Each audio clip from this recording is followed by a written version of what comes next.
Om Namo Bhagavate Vasudevaya. Om Namo Bhagavate Vasudevaya. Om Namo Bhagavate Vasudevaya. Om Ajnanatimirandhasya Jnananjanashalakaya Chakshurunmilitam Yena Tasmai Shri Gurave Namaha. Shri Chaitanya Manobhishtam Sthapitam Yena Bhutale Swayam Rupa Kadamahyam Dadati Swapadantikam Vandeham Shri Guru Shri Yuta Padakamalam Shri Gurun Vaishnavamscha Shri Rupam Sagrajatam Sahagana Raghunathan Vitamtam Sajivam Satvaitam Savadhutam Parijana Sahitam Krishna Chaitanya Devam Shri Radha Krishna Padan Sahagana Lalita Shri Vishakhan Vitamsha हे कृष्ण करुणा सिंधो दीनबंधो जगत्पते गोपेश गोपिका कांत राधा कांत नमोस्तुते तप्त कांचन गौरांगी राधे वृंदावनेश्वरी वृषभानुसुते देवी प्रणमामि हरिप्रिये वाञ्छाकल्पतरुभ्यश्च कृपा सिन्धुभ्य एव च पतितानां पावनेभ्यो वैष्णवेभ्यो नमो नमः नमो विष्णुपादाय कृष्णपृष्ठाय भूतले श्रीमते भक्तिवेदान्त स्वामिन् इति नामिने नमस्ते सारस्वते देवे गौरवाणी प्रचारिणे निर्विशेष शून्यवादी पाश्चात्य देशतारिणे जय श्री कृष्ण चैतन्य प्रभु नित्यानंद श्री अद्वैत गदाधर श्रीवासादि गौर भक्त वृंद हरे Krishna Krishna Krishna Hare Hare Hare Ram Ram Ram Ram Hare Hare Hare Krishna. Welcome back to our Wisdom of Srimad Bhagavatam discussion. Thank you for joining. So let us begin the fifth chapter today. We are going to talk about the fifth chapter of the first canto, which is entitled Narada's Instruction on Śrīmad-Bhāgavatam for Vyāsadeva. So we will see it is a very important chapter. So Nārada Muni is giving instructions to Srila Vyāsadeva. And as we have seen in the past, many times these instructions, not many times, actually these instructions are also meant for us. So before we start the fifth chapter, let's quickly look at what we covered in the last session. So in the last session, we talked a little bit about, in the beginning, about the personal realization. So we saw that realization means internalizing the teachings very deeply and then presenting them faithfully and effectively so that other people can understand them. So that is what the personal realization was. And in the fourth chapter, Shaunakadi Rishis are asking three sets of questions. One set of question was about Vyāsadeva, which is who's the writer of Śrīmad-Bhāgavatam.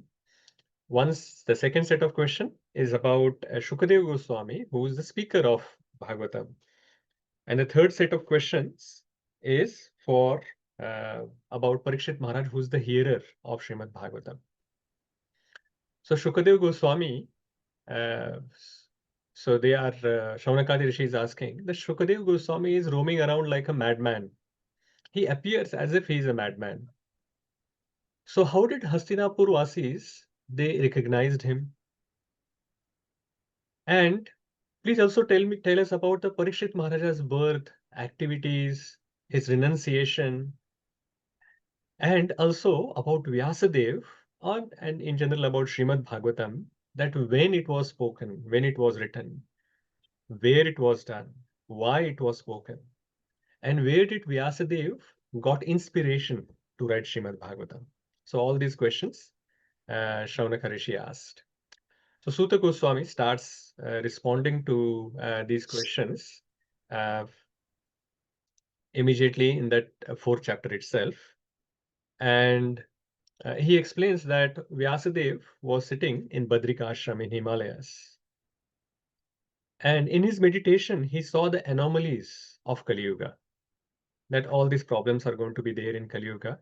And out of his compassion, he decided to do something for the welfare of all of us who are going to be in Kali Yuga. He understood that we will not be able to absorb the spiritual knowledge in the way that it was transmitted before in the previous yugas, just by hearing, and people used to memorize them and they will never forget them.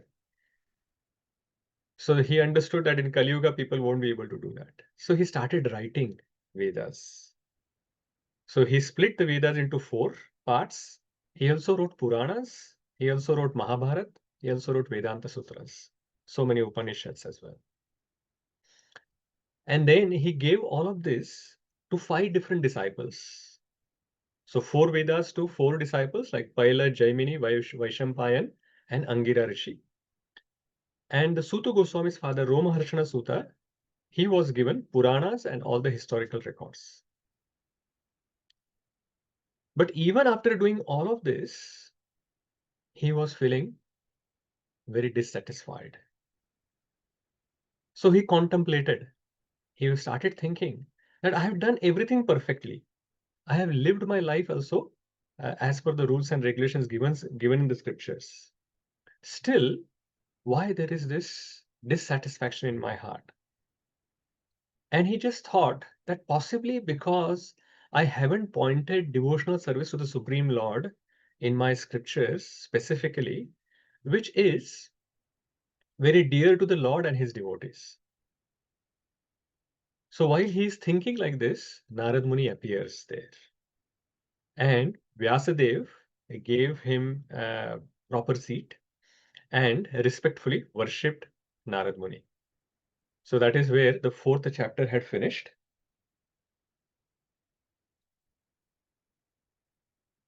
And this is where we are going to enter into 5th chapter. So 5th chapter is titled Narada's instructions on Śrīmad-Bhāgavatam for Vyāsadeva. We'll begin with the first verse. Suta uvacha Athatam sukham asina upasinam bruhatshavaha devarshih praha viprarshi vinapanis smayanniva. Who wants to read the translation? Yes, Srinivasa Mataji. And then Vidhi Mataji, you can do the second one. Hare Krishna. Translation. Sutta Goswami said, thus the sage among us the gods, Narada, comfortably seated and apparently smiling, addressed the rishi among us the Brahmanas, Vyāsa. Thank you, Mataji. So this 5th chapter is going to flow like this. There are 40 verses in this chapter. So in the beginning, the first 7 verses are going to talk about Vyasadeva's despondency. And this is actually, this chart is from, or very similar to what is mentioned in the Bhagavad Subodhini. So those who have it, they will see this. And then 8 to 22, Nārada Muni is going to give the diagnosis why Vyasadeva is feeling despondent.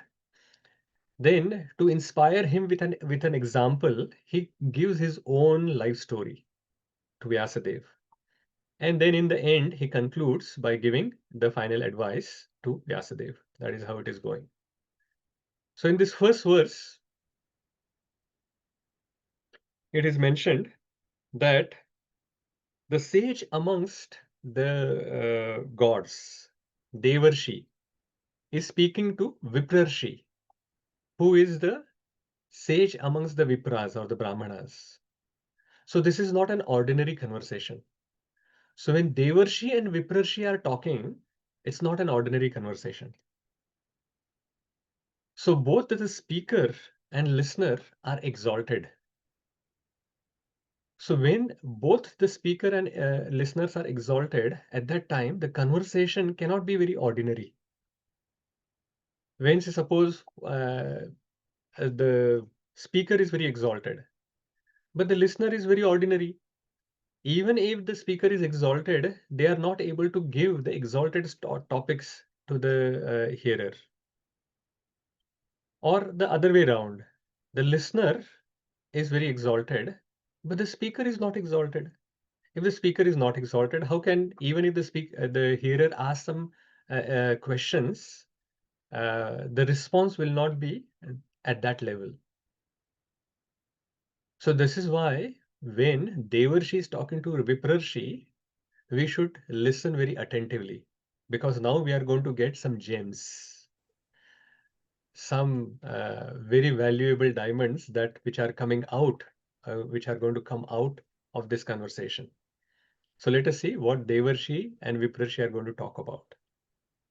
So it is mentioned that Devarshi, like Narada Muni, is apparently smiling. He is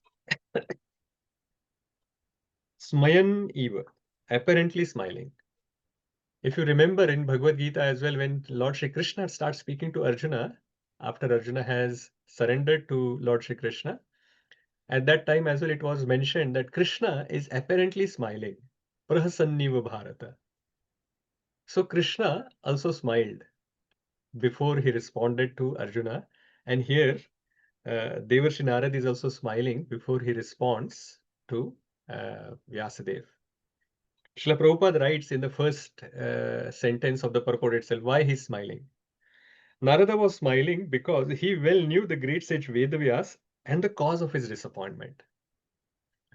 He already knew long time ago that this is going to happen. This is the problem that Vyasadeva is going to face, and he knows that he is facing that problem now. So he's smiling, giving him assurance. Do not worry, I can help you. So that is how, that is why he's smiling. Let us see what Narad Muni says now. Narada Uvacha Parasharya Mahabhaga Bhavata Kachidatmana Paritushyati Sharira Atma Manasa Eva Va. Addressing Vyasadeva, the son of Parasar, Narad inquired, are you satisfied by identifying with the body or the mind as objects of self-realization? Hare Krishna. Yes, thank you, Maharaj. So Narad Muni has started speaking, and little bit sarcastically he's asking now. He's asking, are you satisfied, oh Vyasadeva, are you satisfied by identifying the body and the mind to be the self? And on top of that, he says that you are Parasharya. So you are the son of Parashar. You have a great lineage. You are Mahabhaga. You are greatly fortunate. So it was okay for an ordinary person to think that the body and the mind is the self. But for an exalted personality like you, who is a Parasharya and Mahabhaga, it doesn't befit you to actually identify the body and mind as the self. So he has pinpointed the specific challenge or problem that is going on in the writings of Vedavyas. So he has asked this question, are you satisfied by identifying with the body and mind as objects of self-realization? Let us look at the third verse. Jitnyasitam susampannam apite mahad adbhutam krutavan bharatam yastvam sarvartha paribruhitam. Yes, Sudharma Prabhu, please go ahead. Or Smataji. Hare Krishna Prabhuji. Your enquiries were full and your studies were also well fulfilled. And there is no doubt that you have prepared a great and wonderful work, the Mahabharata, which is full of all kinds of Vedic sequences elaborately explained. Thank you, Prabhuji. Thank you, Mataji. So here in the third verse as well, he's explaining, Narada Muni is explaining that you wrote Mahabharata. Now Mahabharata is not an ordinary book. It is very exalted. And qualifications of Vyāsadeva are also given in this verse by Nārada Muni. He's saying that your inquiries were full. As a student, your inquiries were full. They were not incomplete. And your studies also were well fulfilled. And then you have prepared this great and wonderful work of Mahabharata, which explained the Vedic instructions very well. So definitely your despondency is not because of lack of knowledge. It is not that some knowledge was like you do not have enough knowledge and that is why you are feeling despondent. No, that is not the problem. Because you have sufficient knowledge. Actually, not sufficient. You have complete knowledge. So that is what Nārada Muni is mentioning. Then the fourth verse is also continuing on the same theme. Jidnyasitam aditam cha brahmayattat sanatanam tathapi sochasyat manam kritartha iva prabho. Yes, mantra. Go ahead. Hare Krishna Prabhuji. You have fully delineated the subject of impersonal Brahman as well as the knowledge derived therefrom. Why should you be despondent in spite of all this, thinking that you are undone, my dear Prabhu? Hare Krishna. Thank you, Prabhuji. So not only he has theoretical knowledge, Vyasadeva, he also have realized knowledge. And here, very interestingly, he calls him Prabhu. So Nārada Muni is a spiritual master and Vyasadeva is a disciple. But Nārada Muni is calling him Prabhu, my dear sir, oh master. That is how he is addressing Vyasadeva. So some acharyas have explained that it is very respectfully he is calling. And sometimes it is mentioned that he is calling him in bit sarcastically. Because you are supposed to be a master, but you should be understanding about the soul and the Supreme Lord. But here your scriptures are just focused on the body and mind and how people can get sense gratification. So the qualification of Vyasadeva are continued actually in this verse as well. So as I said that it was like the previous one was mentioning that he has a lot of theoretical knowledge. But here it is mentioned that you have fully deliberated and realized. Adhitani is mentioned here. Jidnyasitam adhitam. So you have fully deliberated and realized the subject of impersonal Brahman.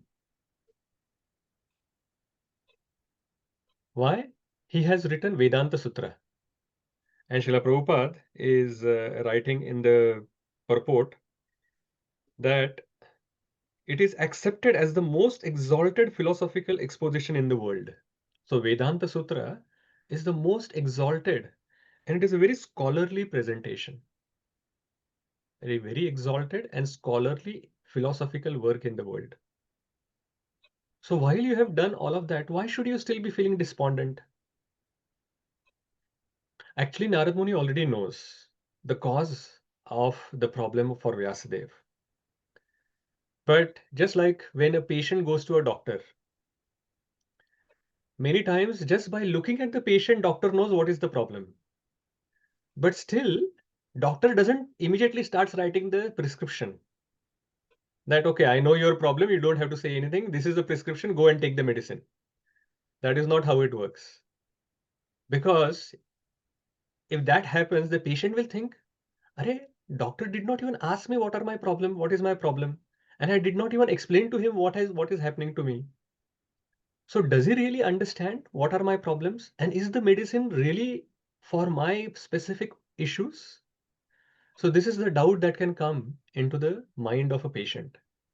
That is why what the doctor does, even if he knows what is happening, he will ask some leading questions to the patient. Do you feel like this? Do you feel like that? And he just confirms the symptoms of the disease that he already knows is probably the situation. So that is what Nārada Muni is doing. He knows the problem, but he's asking some leading questions to Vyasadeva so that Vyasadeva realizes and confirms that yes, this is the problem. And then he can give the medicine or the advice that he has come to give. So let us see what Vyāsadeva responds now after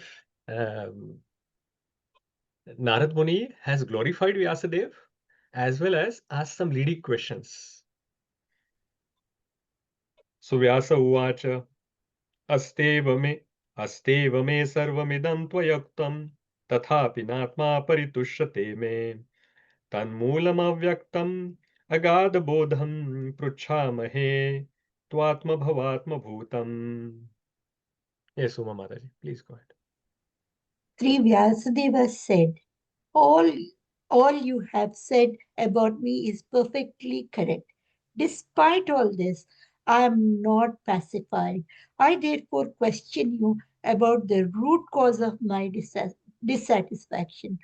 For you are the man of unlimited knowledge due to your being the offspring of one Brahma, who is self-born without mundane father or mother. Hare Krishna, Prabhuji.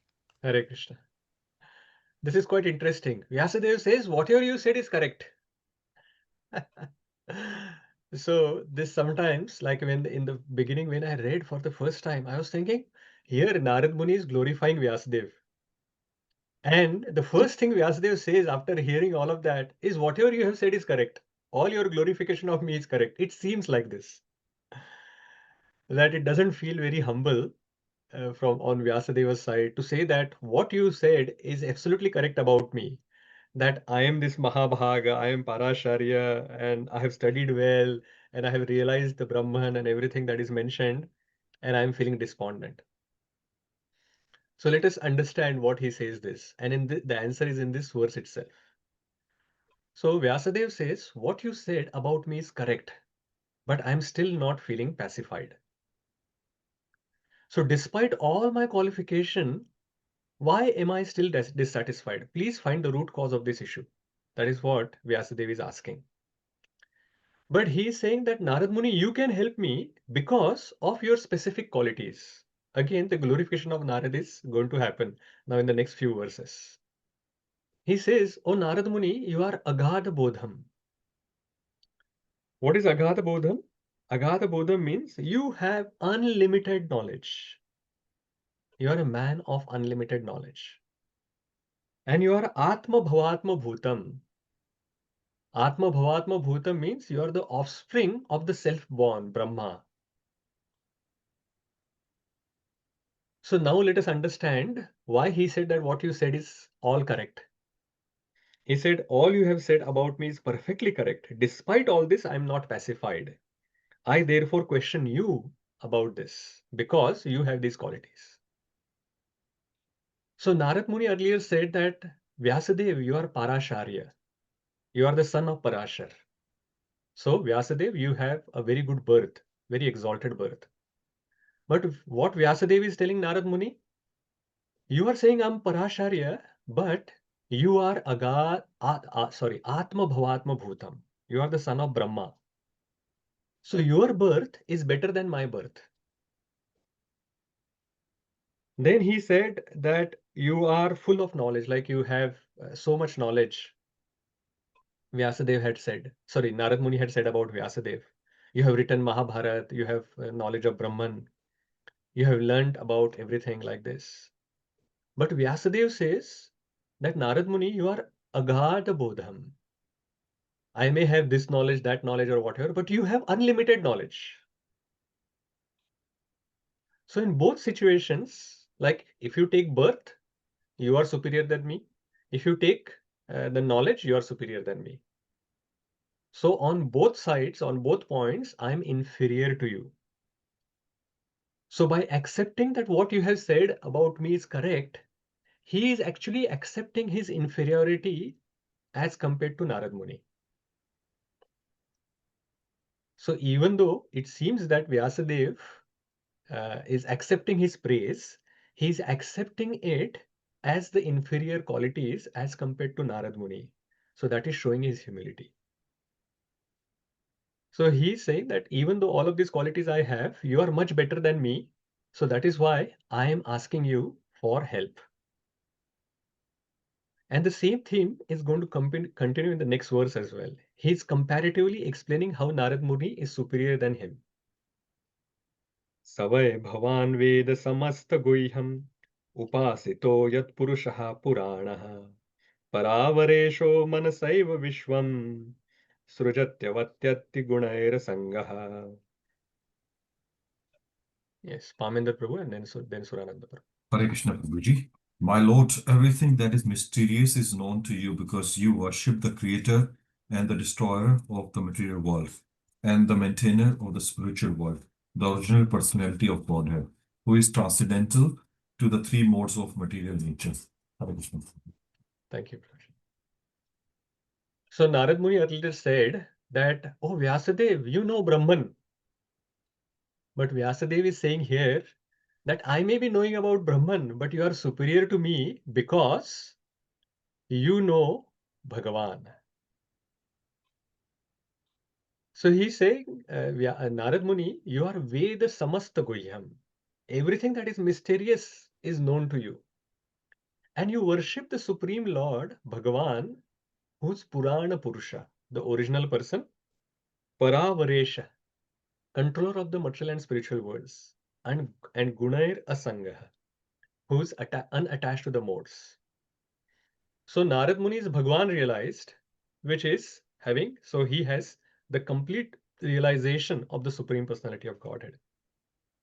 Even though Vyasadeva may have some Brahman realization, it is not yet complete. So that is what Vyasadeva is mentioning about Narad Muni. So in all three areas, the birth, the knowledge, as well as realization, Narad Muni is superior to Vyasadeva, as per Vyasadeva's own judgment, his own verses here. So let us look at further, 7th verse, very important verse. Tvam paryatanarka iva trilokim mantascharo vayurivatma sakshi paravare brahmani dharmato vrate snatasya me nyunamalam vichakshva. Krishna Prabhuji. Let the sun, your goodness, can travel everywhere in the three worlds. And like the air, you can penetrate the internal region of everyone. As such, you are as good as the all-pervasive super soul. Please, therefore, find out the deficiency in me, despite my being absorbed in transcendence under disciplinary regulations and vows. Amazing glorification is given about Narad Muni here. So he's comparing Narad Muni to sun and the air. And what is important about sun and air is that both are all pervasive. They are everywhere. So he's saying that as like sun, you can travel anywhere in the three world. And the word used in Sanskrit is paryatan. Paryatan is used for travel, leisurely travel. So Narad Muni can travel anywhere in the three universes. He can go for paryatan anywhere. He doesn't require any visa, no flight tickets, nothing. He can just go there for paryatan. So just like sun goes, he's all pervasive. He can go anywhere. And just like air, it is said that you can penetrate the internal region of everyone. So just like we are breathing in and out the air, so air can actually go inside us. So similarly, Narad Muni also has the ability to go inside us to figure out what is happening. And then the further he says, that is why you are as good as Super Soul. Because Super Soul knows everything. And Narad Muni is also all pervasive like sun and air. So it is, you are as good as Super Soul. So hence, you are the most qualified to find the problem of why I am feeling dissatisfied and despondent. So that is why he's saying, Snatasya me nyunamalam vichakshva. That nyunam, deficiency. What is the deficiency in me? Please find this deficiency in me So he is basically asking for feedback that I have these problems. And you know my qualification, you know that I have done everything properly, rules and regulations I have followed properly, I have studied things properly and everything. Still, there is some dissatisfaction. Where is the problem? Where is that deficiency in me, Nunam, because of which I am actually going through this dissatisfaction? You are the only one who can actually guide me. So this is what Vyāsadeva has said. So these 7 verses that we have read, it actually gives us very important understanding of giving and receiving feedback. So the first thing that we can understand about feedback here is not everything we can figure out ourselves. Even if we are knowledgeable, senior devotees or advanced devotees. Now I have kept senior and advanced 2 separate points. Senior means you are just in Krishna consciousness for many years. But advanced means you have actually done your devotional service properly and you have actually advanced spiritually. And knowledgeable means you have read scriptures, you have understood, you have heard lectures. So you have like lot of knowledge. You have read Śrīmad-Bhāgavatam, Chaitanya Charitamrita, Bhagavad Gita, everything that you have read. But still it is mentioned that not everything we can figure out ourselves, even if all these qualifications are there. So that is where we require either our Diksha Guru, Shiksha Guru, or our mentors. So experience that we have of all the things that like many years of experience that we may have, or the expertise in doing the activities that we may be doing is not sufficient. So experience and expertise is not sufficient for us. So Gauranga Prabhu, I was listening to him and he was mentioning that experience and expertise is not sufficient. Even after having a lot of experience and expertise, we may still require help. And especially when you have a lot of experience and expertise, you become the helper for others. And because you are the helper for others, who will you go to ask for help? Because everyone is taking help from you. There is no one left for you to actually take help from. So that's why Gauranga Prabhu mentioned that you should always have someone who can help you, no matter how advanced you become. Like Vyāsadeva, he's practically the spiritual master of the entire world, entire universe, because all the scriptures are coming from him and then we are actually all studying. So he is the spiritual master of everyone. And he is now having this problem. So who can he go to? But good thing is that he still has Nārada Muni who he can go to. But that requires humility. Because with experience and expertise, you may feel that you already know so much. So how can you go and ask for help? So he has humility to admit his problems and say that even though I am having so much experience and expertise, I still having this facing this difficulty. So please help me. The other thing it explains to us that if Vyāsadeva, being so exalted, requires some help sometimes, what to speak of all of us? Vyāsadeva is like an ocean, and we are not even like a drop. If Vyāsadeva requires help sometimes, then how much more help we will require? No matter how knowledgeable we become, no matter how senior we become, no matter how advanced we become. So we should always have some mentor. Or we should take guidance from our Diksha or Shiksha Gurus. This is a must. If you want to actually make progress in Krishna consciousness, you must have a mentor. You must have a guru who can help you. Then when to give the feedback? From Nārada Muni's perspective, when he should have given feedback? Only give when it is asked for.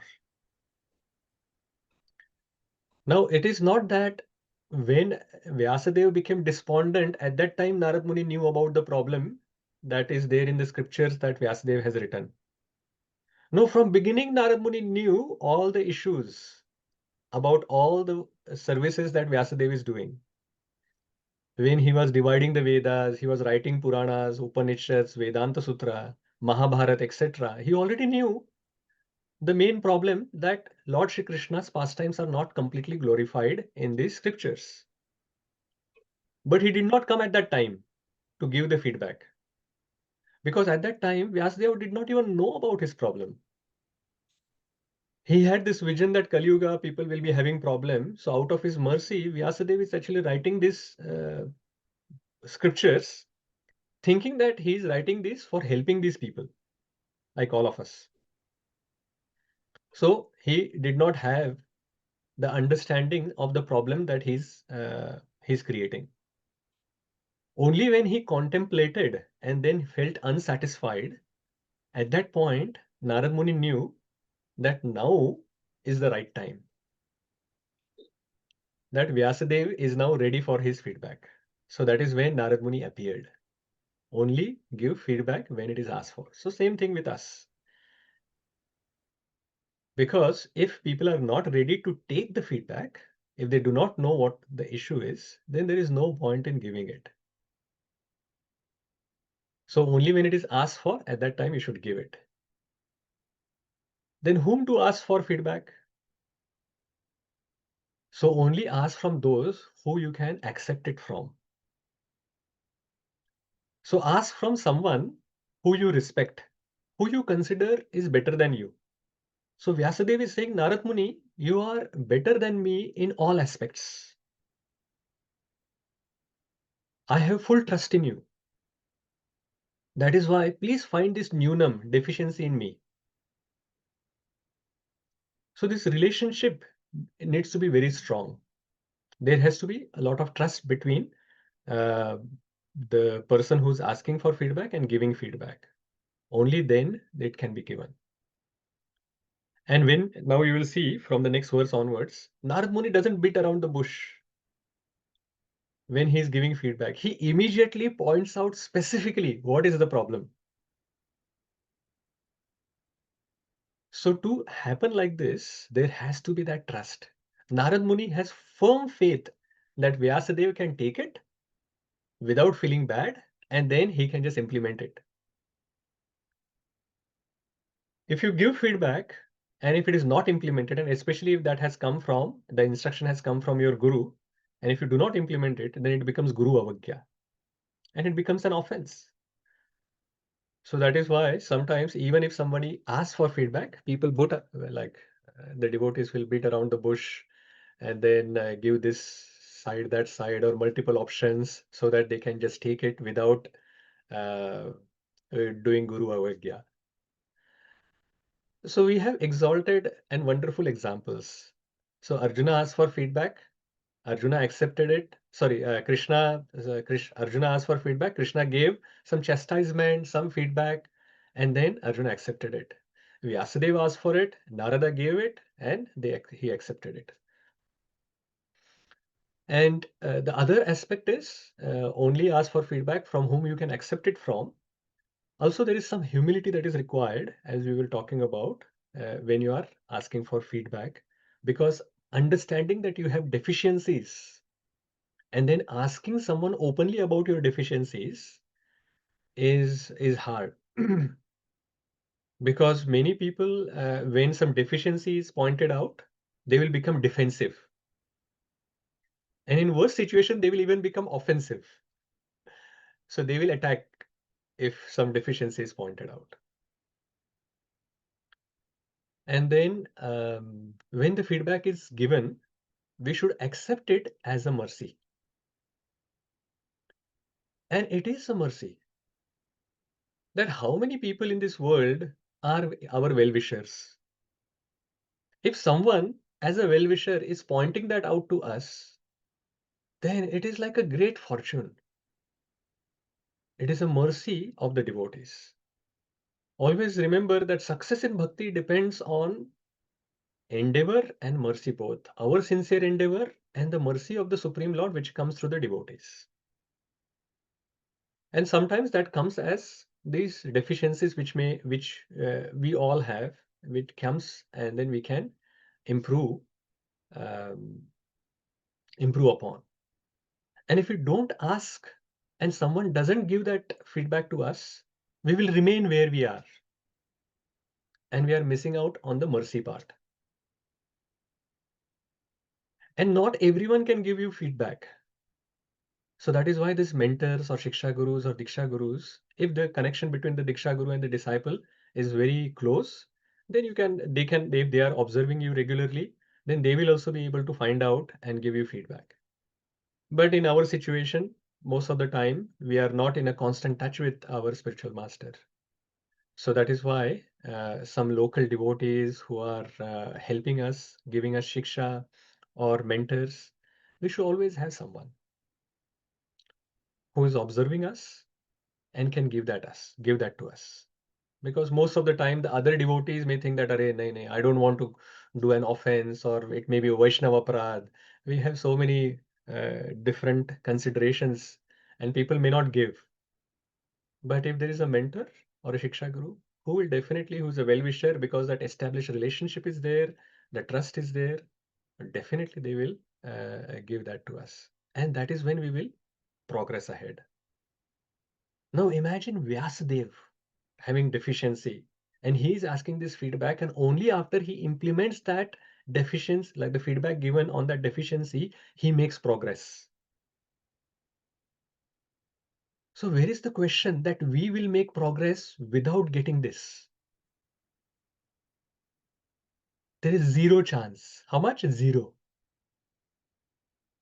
So if we are missing out on this, if we are not asking for this, please point out the deficiency from a trusted relationship that we would have developed over the time of years. I'm not saying that immediately tomorrow you can ask for some feedback from someone and then they will give it to you. No, you have to actually develop that relationship over the period of months and years. And then when that trust is there, you may ask for it and you will get it, something. And then that is when we will start making progress. Because no matter how expert we are not able to find our own problems. We are expert in finding problems of others, but we are not able to find problems of our own self. So this is where someone else will come into picture. If you are fortunate enough and you are married, then you can know all your problems very soon, as soon as they happen. But if you are not getting that feedback from your spouse, then at least you will get it from someone else. So there are lots of hands there. Okay, we'll take those comments or questions before we move on. Bhageshwari Mataji.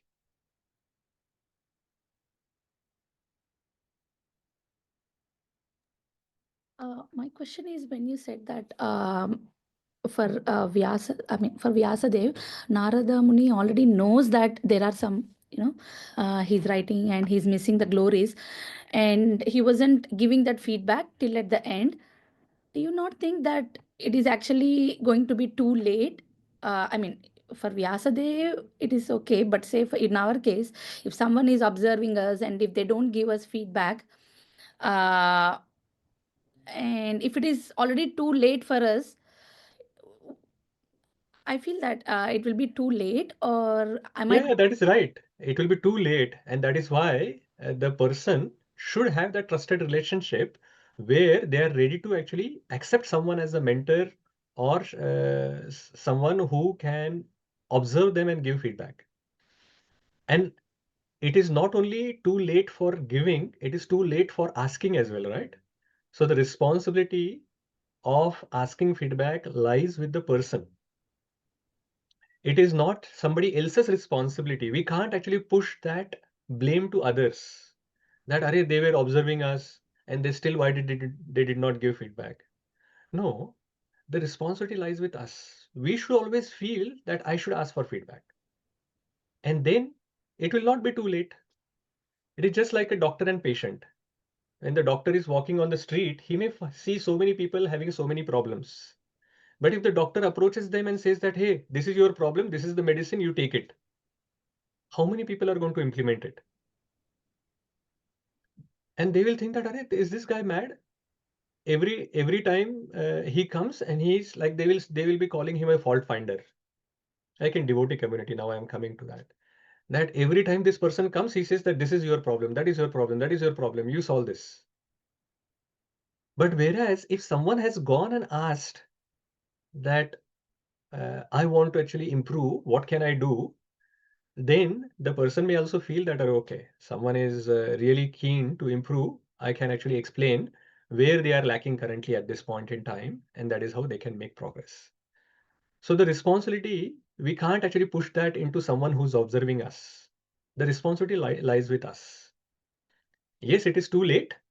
If it is like if they have gone into completely different direction, but it is because not because someone hasn't pointed it out, but because that person who's going in different direction hasn't asked. So this is what we should understand. And if we have created this forum with someone where we can actually ask this feedback, then we are actually doing the things properly. That is part of our sincere endeavor. Is that okay? Yes, Prabhuji, but there's a follow-up question, but I don't want to ask now. I'll ask Okay. once after the queue is finished. Yes. Okay, fine. Okay. In the end, we can take again. This feedback topic actually generates a lot of questions. So I'm going to just take 1 or 2 more points, because otherwise we will be talking about feedback for 2 hours. I know for sure. Yes, Aparna Mataji. Hare Krishna Prabhuji, Danvat Pranam. My question is not around the feedback, sorry. In the verse number 7, where Vyāsadeva is glorifying Nārada Muni, it is an ignorant question, Prabhuji, so spare me for that. So he is saying that Nārada Muni is all pervasive, like a super soul, and he can travel. I know he can travel in any part of the world or the universes, but is he really kind of compared to the super soul? I did not know at all about this, Prabhuji. Yeah. Good question, Mataji. So he's like all pervasive super soul. So super soul knows everything. So Vyasadeva is saying you are like him. You can actually know everything. So that is why you will be able to actually find the deficiency in me. Because who will know the mind? See, from the physical things, people can see that, oh, your hand is broken, or this is the problem, or that is the problem, your temperature is high. That is why I can actually diagnose this problem and I can give you the medicine. But if the problem is of the mind, then it is so hard to diagnose it, because people are not able to enter the mind. But the super soul knows everything, because super soul is the closest to us, to the soul. And that is why the super soul knows everything. But similarly, Vyasadeva is saying, just like super soul knows everything, you also know everything about me. So please use this knowledge to guide me and find the deficiency in me. So it is also showing exalted quality of Nārada Muni, but it is not that exactly like that he is a super soul. He is not a super soul. It's just like glorifying him. Yeah, glorifying him from the perspective that just like super soul knows everything, you also know everything. And this qualification is because he's his spiritual master. Is that because of that, Yeah. Prabhuji? Correct, like that. That makes sense. Thank you, Prabhuji. Hare Krishna. Hare Krishna. Okay, Kirtivanta Prabhu. Hare Krishna, Prabhuji. Prabhuji, thank you for the nice explanations. Mine is definitely about the feedback. As you said, it generates a few questions. So I would like to ask about the responsibility, right? So I understand definitely the responsibility on us as individuals to seek feedback to help improve ourselves. But isn't there also a shared or mutual responsibility from, say, a person of authority or a person who is your spiritual master? Because Nārada Muni is Vyasadeva's spiritual master. So where does that responsibility lie for Nārada Muni or a spiritual master or Shiksha or Diksha Guru when they can see someone that they're giving Shiksha or Diksha to probably maybe going off the path a little bit? Because as you said, we cannot see our own problems, we cannot see our own faults. So where is that responsibility? Yeah, definitely, Prabhuji. There as well, some responsibility is there, but that responsibility they do through their generic instructions. When they see that the community requires a particular area needs to be improved, then they will actually give some generic instructions, and those who catch it, they will catch it. But if they don't catch it, then they don't catch it. Diksha Guru has even more responsibility, because Diksha Guru has taken the vow, just like we take the vow at the time of initiation, that we will follow your instructions. The spiritual master takes a vow that I will take you back to the Godhead. So that is how it works out. So because of that relationship that is there, the Diksha Guru has quite a lot of responsibility of taking you back. So if they see that you have fallen, and because that connection is already formally established, that you are accepting that spiritual master as like a person, a specific person, as your Diksha Guru through the process of initiation, you have already accepted that you are my superior and I will accept your instructions. So the Diksha Guru, if they see something, they will definitely point it out, and they will not wait for anything, because that trusted relationship is already established. So that is how it is, Prabhuji. Is that making sense? But Yes, for it does, others, yeah. but for others, even for Shiksha Gurus or whatever, that there is no formal connection that is there, formal responsibility that is there. That is why when we do this disciple course, that is where we talk about how Diksha Guru and Shiksha Guru are different. We receive Shiksha from both, but Diksha Guru takes the responsibility of taking you back, not the Shiksha Guru. But of course, if there is a formally you have accepted someone as your Shiksha Guru or your mentor, definitely then in that case, the mentor also takes the responsibility, the Shiksha Guru also takes the responsibility of giving you some corrections without even asking about it. Thank you, Prabhuji. Okay. Okay, I'm thinking we will pause and park some questions for towards the end or the next chance when it comes. Sorry, Adidevi Mataji and Gaurachandra Prabhu. Let us move on. We have to actually complete this chapter today. So let us park some questions for the end as well about this topic, if it is okay. Okay, next one. 8th verse. Now we will find out what Nārada Muni mentions as the problems. Vyāsadeva has asked, find the Nunam. And Nārada Muni is going to actually find that Nunam, deficiency. His diagnosis, expert diagnosis is coming. Text 8. Shri Nārada Uvacha Bhavatânudita prayam yasho bhagavato malam yena vasau na tushet manne tad darshanam khilam. Yes, Vidhi Mataji and then Bhageshwari Mataji. Sri Narad said, "You have not actually broadcast the sublime and spotless glories of the personality of Godhead. That philosophy, which does not satisfy the transcendental senses of the Lord, is considered worthless." Hare Krishna. Hare Krishna. So this is the first problem that Nārada Muni identifies. The two defects actually he's going to mention. The first one is mentioned here, the next one is coming in the next verse. So he said, you have not actually broadcast the sublime and spotless glories of the personality of Godhead. So insufficient broadcasting of Lord's glories. So you have done some, but you haven't done it exclusively or sufficiently. So if you give, say, it doesn't say like this, but if you give Vedas into ChatGPT, you enter into ChatGPT and ask for what is the central point of Vedas, then the ChatGPT will come back and say that the central point is doing karma kanda activities. Because most of the Vedas is full of all these karma kanda activities. So there are not sufficient broadcasting of Lord's glories which have been done in the scriptures written by Vyāsadeva. And then the second thing which is mentioned in this is that the philosophy, if it does not satisfy the transcendental senses of the Lord, then it is considered worthless. So, philosophy or anything that we do should be satisfying the Supreme Lord. If the Supreme Lord is not satisfied, then it is worthless. And Srila Prabhupada mentions in the purport, if the author is not satisfied with these scriptures written by Vyāsadeva, where is the question of the reader of these getting any satisfaction? It is not possible.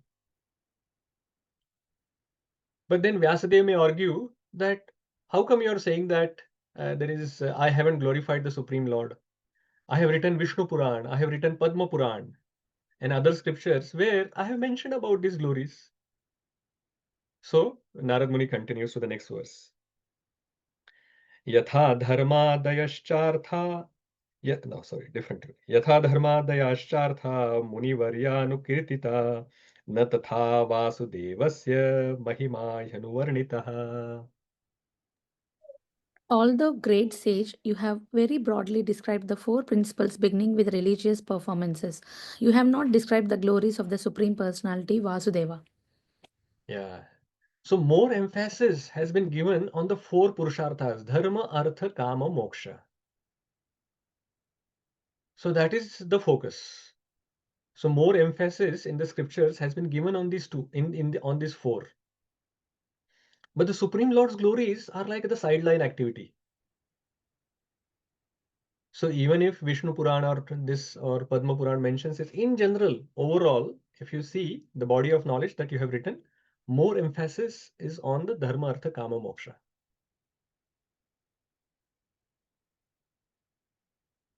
And it is, if it was like any ordinary author, apart from Vyāsadeva, someone else who wasn't aware of the Supreme Lord, then it was okay. But in Vyasadeva's case, because you are aware what is important, and still you haven't focused on it, hence you are unsatisfied, as you have improperly used your valuable time. This is what Srila Prabhupada says in the purport. So in the first paragraph, so the third or fourth line from the bottom, he says, and still, instead of giving more importance to the better type of engagement, namely devotional service to the Lord, he had more or less improperly used his valuable time, and thus he was despondent. So if he didn't know about it, then it was okay, because he did not have knowledge, but he had knowledge, he had realization. But still, he glorified too much about dharma, artha, kama, moksha. So that is why he has improperly used his valuable time. So that is where these two defects which Narad Muni has explained, insufficient broadcasting of Lord's glories and more emphasis on four purusharthas in contrast to the Lord's glories. At a high level, we also face these two problems. What is the cause of dissatisfaction? So whenever there is dissatisfaction in our heart, there are these two problems. One, there is not putting Krishna in the center. So just like Narad Muni said that Vyāsadeva, you haven't sufficiently broadcast Lord's glories. So in your scriptures, Krishna is not the central person. So same thing with us. If we are dissatisfied, that is because not putting Krishna in the center. And the second problem is too much focus on the materialistic pursuits.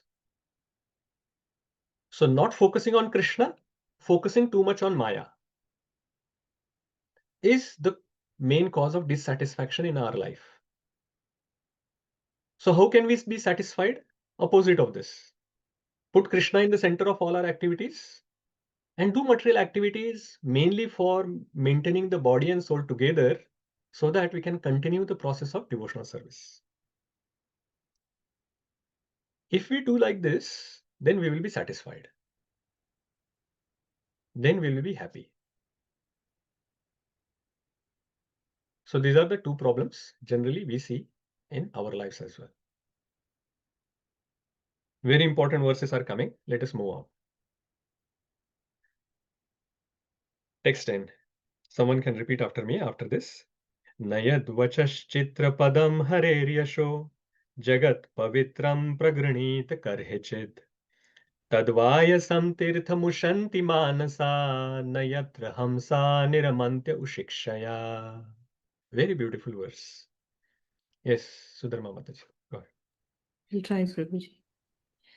न यद्वचश्चित्रपदं हरिर्यशो जगत्पवित्रं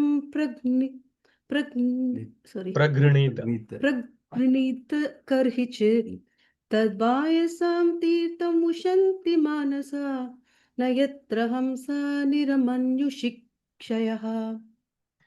Yeah. Who wants to read the translation?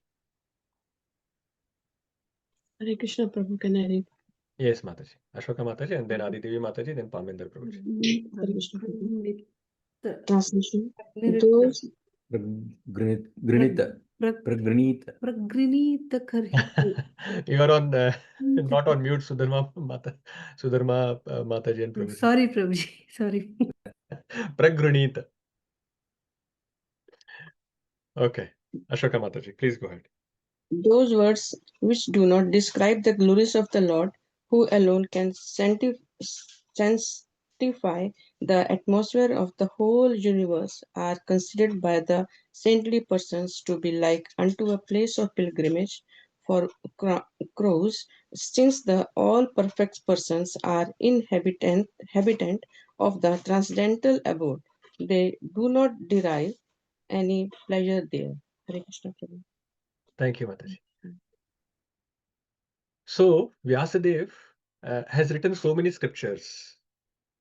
But what Nārada Muni is mentioning, that materialistic literature, saintly people consider them as the place of pilgrimage for crows.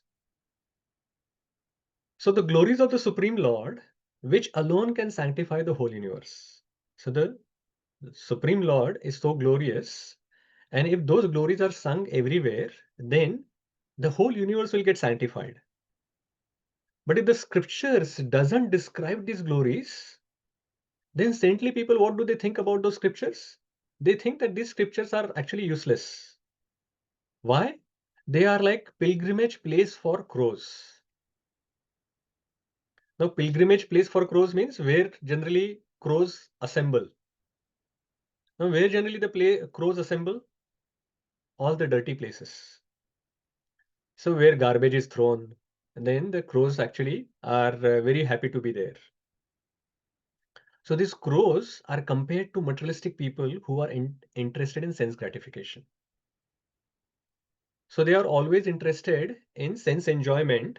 So for them, they will actually go where they can get more sense enjoyment. But Hamsas are not like that. Hamsas don't like such places. They don't like dirty places. They like beautiful and clean lakes where lotuses, like there are numerous lotuses of different colors which are there, and that is where you will find Hamsas. So these Hamsas are like, they are compared to like the sages. So the crows were the materialistic people who were interested in sense enjoyment, but the Hamsas are the sages who are interested in devotional service and glories of the Supreme Lord. So if the glories of the Supreme Lord are not mentioned in the scriptures, the sages will not like them. Only the materialistic people may be interested in it. And Nārada Muni has already said that your scriptures doesn't have enough sufficient glorification of the Supreme Lord. So in a way, Nārada Muni is saying that Vyāsadeva, the scriptures you have written, they are like the pilgrimage places for the crows. Because the Lord is not glorified sufficiently. So only crows are going to like it, Hamsas are not going to like it. So basically the materialistic people will be attracted to your scriptures that you have written, but this devotees and the Supreme Lord may not be interested. So this was the verse about materialistic scriptures, materialistic literature. Now in comparison or contrast, he talks about the spiritual literatures. The next verse.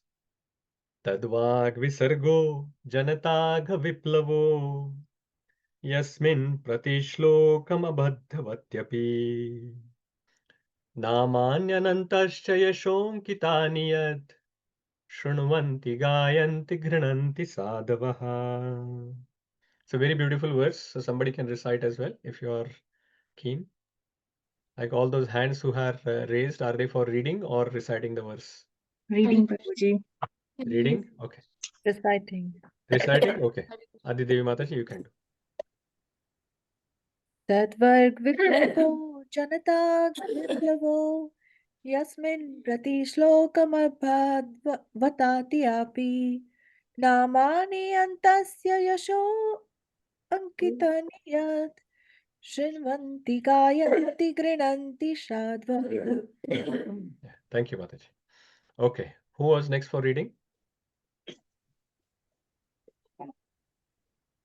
I can wait. Okay, go ahead. Then Shivani Mataji, you can do next. On the other hand, that literature which is full of descriptions of the transcendental glories of the name, fame, form, and pastime, etc., of the ultimate Supreme Lord is a different creation, full of transcendental work directed towards bringing about a revolution in the impious life of the world, misdirected civilization.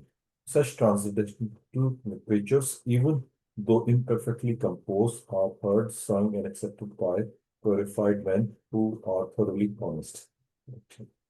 Thank you, Prabhuji. So here it is mentioned that if the scriptures contain the glories of name, fame, forms, pastimes of the Lord, then there are different kinds. There are different levels of scriptures. So they are not like the scriptures mentioned in the previous verse. Such scriptures can bring revolution in the impious lives of the misdirected civilization. And even if Yasmin pratishloka abhadhyavadyapi, even if every verse in such scriptures is not grammatically rightly written, there are some defects in it. They are not perfectly composed. Even if that is the case, they will be heard, shrunvanti, gayanti, they will be sung, grinanti, accepted by sadhavas, by the saintly people. So the grammatical thing or grammatical corrections or perfect composition and very wonderfully sounding, all of these things are secondary. What is the most important quality of the scripture should be is that it should have namanya anantascha yashonkitani yat. So it should have the name, fame, forms, pastimes of the Supreme Lord. And if the scriptures contain this, then even if it has all the other imperfections, they will be accepted by the saintly people. Now that doesn't mean that the scriptures like Śrīmad-Bhāgavatam, Bhagavad Gita, Chaitanya Charitamrita has any defects. That is why it is said even if. It is not saying that these scriptures have defects. Even if they have defects, they will be accepted. Actually, the Lord's scriptures are perfectly composed. So Śrīmad-Bhāgavatam is perfectly composed and it is completely perfect because it is glorifying the Supreme Lord. And that is why it can bring the revolution in the life of everyone. Hence, Srila Prabhupada in the purport, he is specifically mentioning that every person, like especially he's saying that every Indian has this responsibility of distributing this knowledge of Śrīmad-Bhāgavatam to the entire world. And he emphasizes that especially this should be given to the leaders. So that if the leaders are, if they are Krishna conscious, then automatically their followers will also become Krishna conscious. And that is how the revolution that is mentioned in this verse will come. Also, this particular verse cannot be used for writing essays when you are writing your Bhakti Vaibhav exams and Bhakti Vaibhav essays, saying, Prabhuji, there are some spelling mistakes. It is imperfectly written. But because Nārada Muni has said, I have glorified the Supreme Lord, so that is why it is perfect. No. Write your essays perfectly, just like Śrīmad-Bhāgavatam is written perfectly. So it is, there are so many tools which are available to correct the spellings, correct the grammar which is there, even the word itself. can immediately find all the spelling mistakes, all the grammar mistakes. So you can just quickly correct them and then do as best justice as possible while we are writing anything to glorify the Supreme Lord. So that the ordinary people, they will not just look at those problems and say that, oh, what is written? I'm not interested. See, the saintly people, they will be interested even if there is some imperfections. But ordinary people will just look at the faults and say that, oh, this is not worth my time. So we should try to do as best justice as possible when we are writing about the Supreme Lord. So these two verses are giving this contrasting nature of the materialistic literature and the transcendental literature. The materialistic literature is like the pilgrimage places for crow, and the transcendental literature, even if they are imperfectly composed, they will be still accepted, sung, and heard by the saintly people. Okay, let us move on. Another wonderful verse, and somebody can repeat after me. Naishkarmyamapya achyuta bhavavarjitam na shobhate jnanamalam niranjanam kutah purah shashvada bhadramishvare na charpitam karma yadapya karanam. Yes, Gaurchandra Prabhu or Mataji, if you want to repeat the verse. Sorry, Prabhuji, I think Prabhuji by mistake put the hand up, but I'll be. Naishkarmyapyachyuta bhavavarjitam na shobhate jnanamalam niranjanam kutah punah shravada bhadramishvare na charpitam karma yadpaya karanam. Yeah. Okay, who wants to read? Who was the next person to read? Yeah, Shivani Mataji, go ahead. Thank you, Prabhuji. Knowledge of self-realization, even though free from all material affinity, does not look well if devoid of a conception of the infallible God. What, then, is the use of fruitive activities, which are naturally painful from the very beginning and transient by nature, if they are not utilized for the devotional service of the Lord? Hare Krishna, Prabhuji. Thank you. So here, the jnana and karma are compared. So knowledge of self-realization, if it is without bhakti, then it is not useful. Then what to speak of fruitive activities which are painful from the beginning, if their results are not offered to the Lord? So basically it is saying that jnana, even if it is for self-realization, it should have bhakti. And karma kanda activities, even if they are fruitive activities, people are doing those activities for their own enjoyment, but they should not be done like this. The result should be offered to the Lord. Then there is some use of those. So the verse 10 was condemning about the ordinary literature. So someone may argue that it was referring to some novels or ordinary poetry or newspapers, etc., that Nārada Muni is referring to in that verse. But even the scriptures which covers jnana and karma, if they are devoid of bhakti, then they are also no good. So it is very clearly mentioned in this verse that even the scriptures, if they are having some knowledge, so jnana or karma kanda activities, but it is devoid of bhakti, then they are of no use. They are no good. So it condemns karma and jnana without devotion. So in this section 12 to 16, bhakti is the only valuable asset is mentioned. So Nārada Muni then next glorifies Vyāsadeva, saying that you are qualified, you can do this. So he's giving him enthusiasm that even though I have found this nunam, deficiencies in it, but that doesn't mean that it is beyond your reach. You are very qualified, so you can do it. So 13th verse. Let us just read now these translations. Who's next? 13th. Read the translation.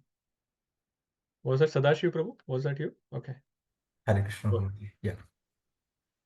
Oh, Vyasadeva, your vision is completely perfect.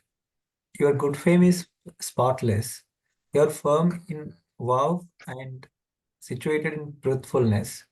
And thus you can think of the pastimes of the Lord in France for the liberation of the people in general from all material bondage. Thank you. Yes. So Vyasadeva is very qualified. He's a Mahabhag.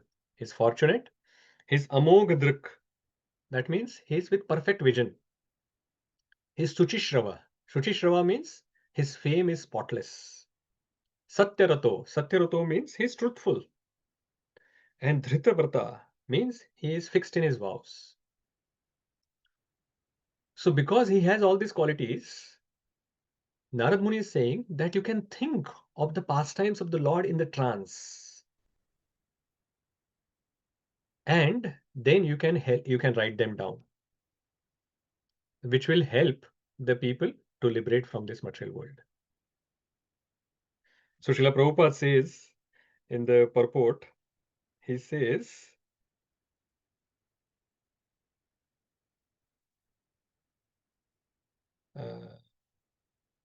he's saying that people like, here, in the first paragraph, the fallen souls are very eager to receive novel information every day.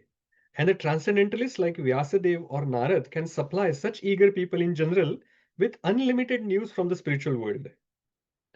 So people generally like to have something new every day. That is why the newspaper websites or even the printed copies are so popular, because people are just looking for what is the new, what is the news today. So Srila Prabhupada is saying that for such people, Nārada Muni and Vyasadeva, they can actually bring the spiritual news, which is unlimited and variegated. And that is how they can keep feeding this news to them. And that is how they will be pleased. They will be satisfied. And the last line of the purport here is also quite interesting. Srila Prabhupada says, Rishikesh, Shri Krishna, the personality of Śrīmad-Bhāgavatam, therefore, is the perfect description of the all-perfect personality of Godhead by the all-perfect personality of Srila Vyasadeva, the compiler of the Vedas. Because of these qualities of Vyasadeva, and of course he is a Shaktyavesh avatar as well. So because of these qualities, Śrīmad-Bhāgavatam is all perfect because it is containing the glories of all perfect Supreme Personality of Godhead. And it is written by all perfect personality of Srila Vyasadeva, the compiler of Vedas. Let us move on to the 14th. Amendra Prabhu. Hare Krishna Prabhuji. And then Gaurchandra Prabhu. Whatever you desire to describe this is separate in vision from the Lord simply reacts with different forms, names, and results to agitate the mind as the wind agitates a boat which has no resting place. Thank you, Prabhuji. So here the Nārada Muni is saying that whatever is described separate from the Lord. So if anything that is separate from the vision of the Lord, it will only agitate the mind. Just like the boat, which is just floating, which has no, it is not tied or sort whatever, so which has no resting place. It is like that the boat will go somewhere, sometimes here, sometimes there, sometimes it will drift on this one direction, sometimes in the other direction. So it will just agitate the mind. So that is of no use. We want to actually steady our mind. The mind has to have vyavasayatmika buddhir ekeha kurunandana. So that is what is expected, that the mind and intelligence are fixed on the Supreme Lord. But if the scriptures or any knowledge which is separate from the vision of the Lord, then it will just agitate the mind. Basically, all this focus on artha and kama, which is there in the scriptures, how is that going to steady the mind? It is going to just agitate the mind. Let's go to the next verse.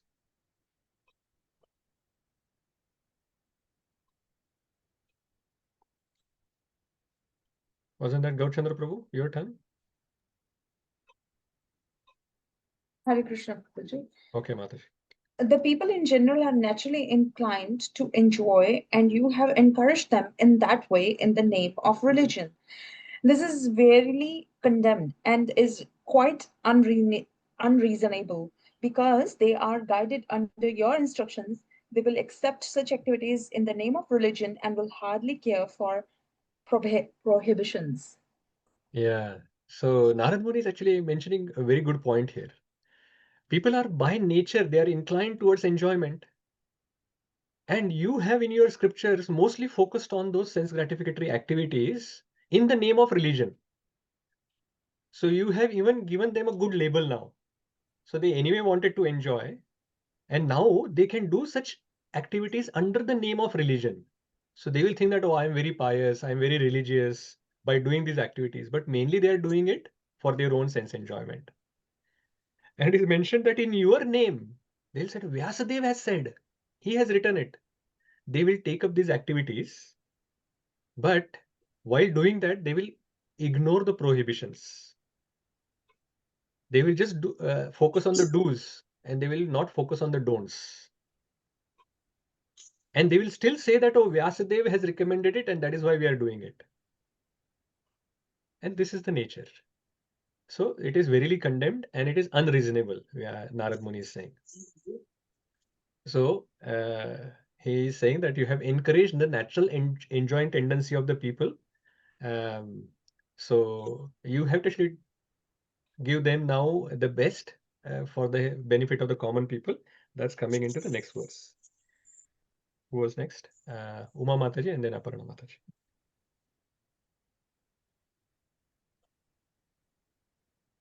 You are on mute, Mataji. Sorry, Prabhuji. The Supreme Lord is unlimited. Only a very expert personality retired from the activities of material happiness deserves to understand this knowledge of spiritual values. Therefore, those who are not well situated due to material attachment should be shown the ways of transcendental realization. By your goodness, through descriptions of the transcendental activities of the Supreme Lord. Hare Krishna. Hare Krishna. So Narad Muni is saying that the path of knowledge is very difficult. It is only for the materially detached people, and not everyone will be able to take it. Hence, for the common people in general, you should describe the activities of the Supreme Lord. So that is what he is recommending to Vyasadeva. So let us go ahead. Oh, this verse is very beautiful. Let us recite this verse. And this is also one of the key memory verse. There are many very wonderful verses in this chapter. So as many you can remember or memorize, you should do. Tyaktva swadharmam charanambujam hare bhajan apakvot tato yadi yatra kvava bhadram abhud amushakim ko vartha apto bhajatam swadharmataha. Who wants to recite? Prabhu, can I try? Okay, go for it. त्यक्त्वा स्वधर्मं चरणाम्बुजं हरेर् भजन् पक्वात् पते ततो यदि यत्र कौवा भद्रं भूतमुष्ये किं को वार्थ आप्तो भजतां स्वधर्मतः. Nice. Okay, translation. One who has forsaken his material occupations to engage in the devotional service of the Lord may sometimes fall down while in an immature stage, yet there is no danger of his being unsuccessful. On the other hand, a non-devotee, though fully engaged in occupational duties, does not gain anything. Hare Krishna. Thank you. So Srila Prabhupada mentions in the purport in the beginning itself that there are unlimited duties of mankind. Every man is duty bound not only to his parents, family members, society, country, humanity, other living beings, the demigods, etc., but also to the great philosophers, poets, scientists, etc. So there are so many dharmas which are there. So many swadharmas which are there for the people in this world. But it is mentioned, Tyaktva swadharmam charanam bhujam harer. But if someone forsakes or gives up all these swadharmas and does only one thing, what he does? He charanam bhujam hare. He actually takes the shelter, engage in the devotional service of the Supreme Lord. And in this situation, by chance, while they are immature, bhajan apakvo. So their sadhana is not pakva, it is not mature yet. So when it is in that immature state, if that patet tato yadi, if they fall down, so they have given up their swadharma, they have taken the process of devotional service, bhakti, but while they are doing this sadhana bhakti, they fall down because they were not yet advanced enough. In that situation as well, there is no danger of being unsuccessful. There is nothing lost because you have taken the process of devotional service. But on the other hand, if a non-devotee, though they are fully engaged in their swadharma, their occupational duties, if they are non-devotees, like that means they do not have any devotional service, there is nothing to gain. So even if you give up your swadharma, take devotional service and you fall down, there is nothing lost. And if you do your swadharma perfectly, but there is no devotional service, there is nothing gained. Amazing verse. So this verse is saying that even in fall down, there is no loss. And Srila Prabhupada in the purport gives examples of Bharat Maharaj, Chitraketu, even Ajamila. And he says that even though there were some fall down in those situations, still there was no loss. Lord Shri Krishna says in the Bhagavad Gita, right? His conclusion is Sarva Dharman Parityajya. So all these Swadharmas which are talking about, Parityajya, give up all these varieties of religion and just surrender unto me. I will look after everything. So the same thing here is mentioned, that process of bhakti is like this. In the beginning of Bhagavad Gita as well, Krishna says that Neha Bhikrama Nashosti Pratyavayo na Vidyate. Swalpam apyasya dharmasya trayate mahato bhayat.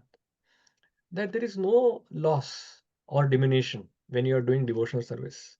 Whatever you do, that remains with you eternally. So that is what is mentioned. Let us go to the next verse, which is also again another beautiful verse. Tasaiva heto prayatet kovido न लभ्यते यद भ्रमताम उपर्यधा तल्लभ्यते दुःखवदन्यता सुखम कालेन सर्वत्र गभीर रमहसा. Okay, let us read the translation. Hare Krishna, Prabhuji. Yeah. Persons who are actually intelligent and philosophically inclined should endeavor only for that purposeful end which is not obtainable even by wandering from the topmost planet Brahmaloka down to the lowest planet Patal. As far as happiness derived from sense enjoyment is concerned, it can be obtained automatically in course of time, just as in course of time we obtain miseries even though we do not desire them. Thank you, Mataji. So it is said that just like we do not actually desire for miseries in our life, but we still get them. Automatically they come. You don't have to actually say that, oh, I have had a lot of happiness. Now let there be some misery in my life. Some dukkha should come. No, there is no desire for that, but automatically it still comes. So similarly, the sense enjoyment will also come in its own accord. So there is no point in thinking about sukha and dukkha, because they are going to come on its own accord. So what should we then worry about? Especially intelligent people. So intelligent people should focus on getting that which is not obtainable by going from Brahmaloka to Pataloka. So we'll keep going in this cycle of material world. Sometimes we are going up, sometimes we are going down. But we don't get, so we should actually hanker for something which you can't get in any of these lokas. Which is, we should re-establish our connection with the Supreme Lord and go back to the spiritual world. So we should only endeavor, like the intelligent people at least, we should only endeavor to revive our eternal relationship with the Lord and not worry about this sense gratification, karma kanda activities by which you are going to get some happiness here and there or whatever. It is going to come in on its own accord.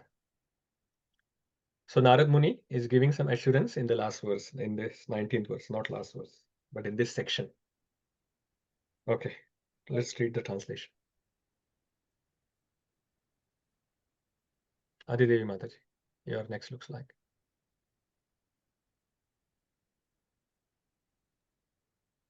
Prabhu. Text 18, isn't it? 19. 19, sorry. My dear Vyasa, even though a devotee of Lord Krishna sometimes falls down somehow or other, he certainly does not undergo material existence like others, fruitive workers, etc., because a person who has once relished the taste of the lotus feet of the Lord can do nothing but remember that ecstasy again and again. You? Yeah, thank you. So here it is mentioned that the person who has fallen down, if a devotee of Lord Krishna sometimes falls down somehow or the other, but it is not in the same category as the karmis or any other people. So they do not undergo the same material existence like others. Why? The analogy, Srila Prabhupada gives a good analogy in the purport in the first paragraph itself. He says that the suffering of an orphan and the suffering of a beloved child of a king are not one and the same. An orphan is really poor because he has no one to take care of him. But a beloved son of a rich man, although he appears to be on the same level as the orphan, is always under the vigilance of his capable father. So similarly, a devotee of the Lord, even if he is fallen, the Lord looks after him. So that is the assurance that Nārada Muni is giving. And the devotee as well doesn't go into this Maya too much. Why? Because he has got the higher taste. So sooner or later, he will get back to that higher taste, even if he degrades temporarily. Even if he falls down temporarily, because he has got the higher taste, he will not be enjoying the Maya too much. He will come back to the higher taste. So this section that we have read till now, it is actually explaining that without Krishna, nothing is valuable. Without Krishna, the scriptures are like pilgrimage place of crows. Without bhakti for Krishna, all other paths only agitates the mind. They are not useful. They are not good. And without Krishna, even if we do our swadharma perfectly, it is of no gain. So the scriptures are not useful without Krishna. Even jnana or karma, they are not useful without Krishna. It is only going to agitate the mind. And even if you do swadharma perfectly without Krishna, they are of no gain. But if you add Krishna everywhere, then with Krishna, even if the scripture is not perfectly composed, it is still valuable. With devotion for Krishna, even if you fall down, there is no loss. With Krishna, even if the swadharma is given up, there is no loss. So with Krishna, everything is valuable. Without Krishna, nothing is valuable. So that is what Nārada Muni is emphasizing to Vyāsadeva. That you have done so much work, but if focus is not on Krishna, it's not valuable. So you have to actually give something valuable to people by focusing solely on the Supreme Lord Krishna. So that is what he's asking Vyāsadeva. So verse number 20. So here now Vyāsadeva, so from 20 to 22, is giving the instructions to Vyāsadeva. So Nārada Muni is giving instruction to Vyāsadeva. Vikas Prabhu, please read the translation. Hare Krishna.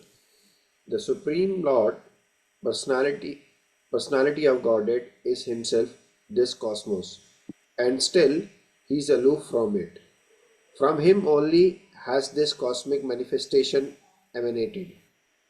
In him it rests, and onto him it enters after annihilation. Your good self knows all about this. I have given only a synopsis. Hare Krishna. Hare Krishna. So Narad Muni is saying that Vyasadeva, you know everything. I don't have to actually give you all the instruction in detail. I have just given you a synopsis. You expand on it now. So you describe the Lord's glories by expanding on what I have told you. 21st translation. Hare Krishna Prabhuji. Your goodness has perfect vision. You yourself knows the supreme soul, personality of Godhead, because you are present as the plenary portion of the Lord. Although you are birthless, you have appeared on this earth for the well-being of all people. Please therefore describe the transcendental pastime of the Supreme Personality of Godhead, Shri Krishna, very vividly. Hare Krishna. Yeah. So he's explaining, now Narad Muni is saying that you are the Supreme Personality of Godhead, like Vyasadeva, because Vyasadeva is also the plenary portion of the Supreme Lord. He is the Shakti-Avesh avatar. So he's saying that you know everything. So explain the activities of the Lord more vividly, because you have perfect vision. And you have mainly appeared for the well-being of the people. And the true well-being is when they get the transcendental glories of name, form, pastimes of the Lord. So that is what he's asking to mention. So in this purport, very wonderful part comes towards the end. I want someone to read that. It says, although formally Sri Narada Rishi. So from there, someone can read. Who's next? Maybe Mantramalam Prabhu, you can read. You're on mute. And So which verse was it? 21. no. Yeah, in 21 purport, middle of the purport, it comes, although formally Sri Narada Rishi is the spiritual master. From there, you can start reading. Okay. Although formally Srila Narada Rishi is his spiritual master, Srila Vyasadeva is not at all dependent on a spiritual master, because in essence he is spiritual master of everyone else. But because he is doing the work of an acharya, he has taught us by his own conduct that one must have a spiritual master, even though he be God himself.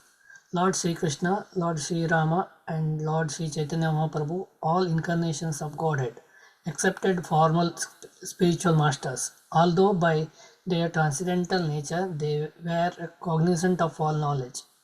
In order to direct people in general to the lotus feet of Lord Sri Krishna, he himself in the incarnation of Vyasadeva is delineating the transcendental pastimes of the Lord. Thank you, Prabhu.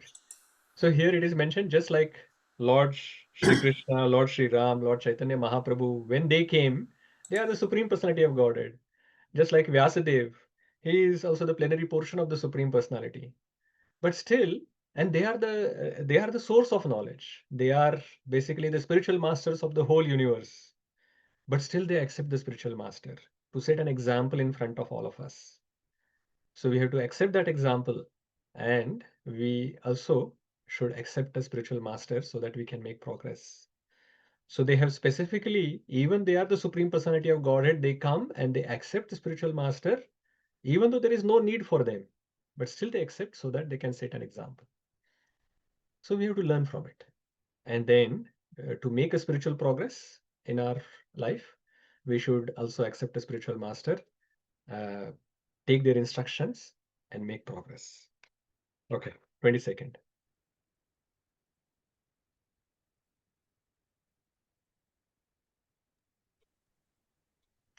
Learned circles have positively concluded that the infallible purpose of the advancement of knowledge, namely austerities, study of the Vedas, sacrifice, chanting of hymns, and charity, culminates in the transcendental descriptions of the Lord, who is defined in choice poetry.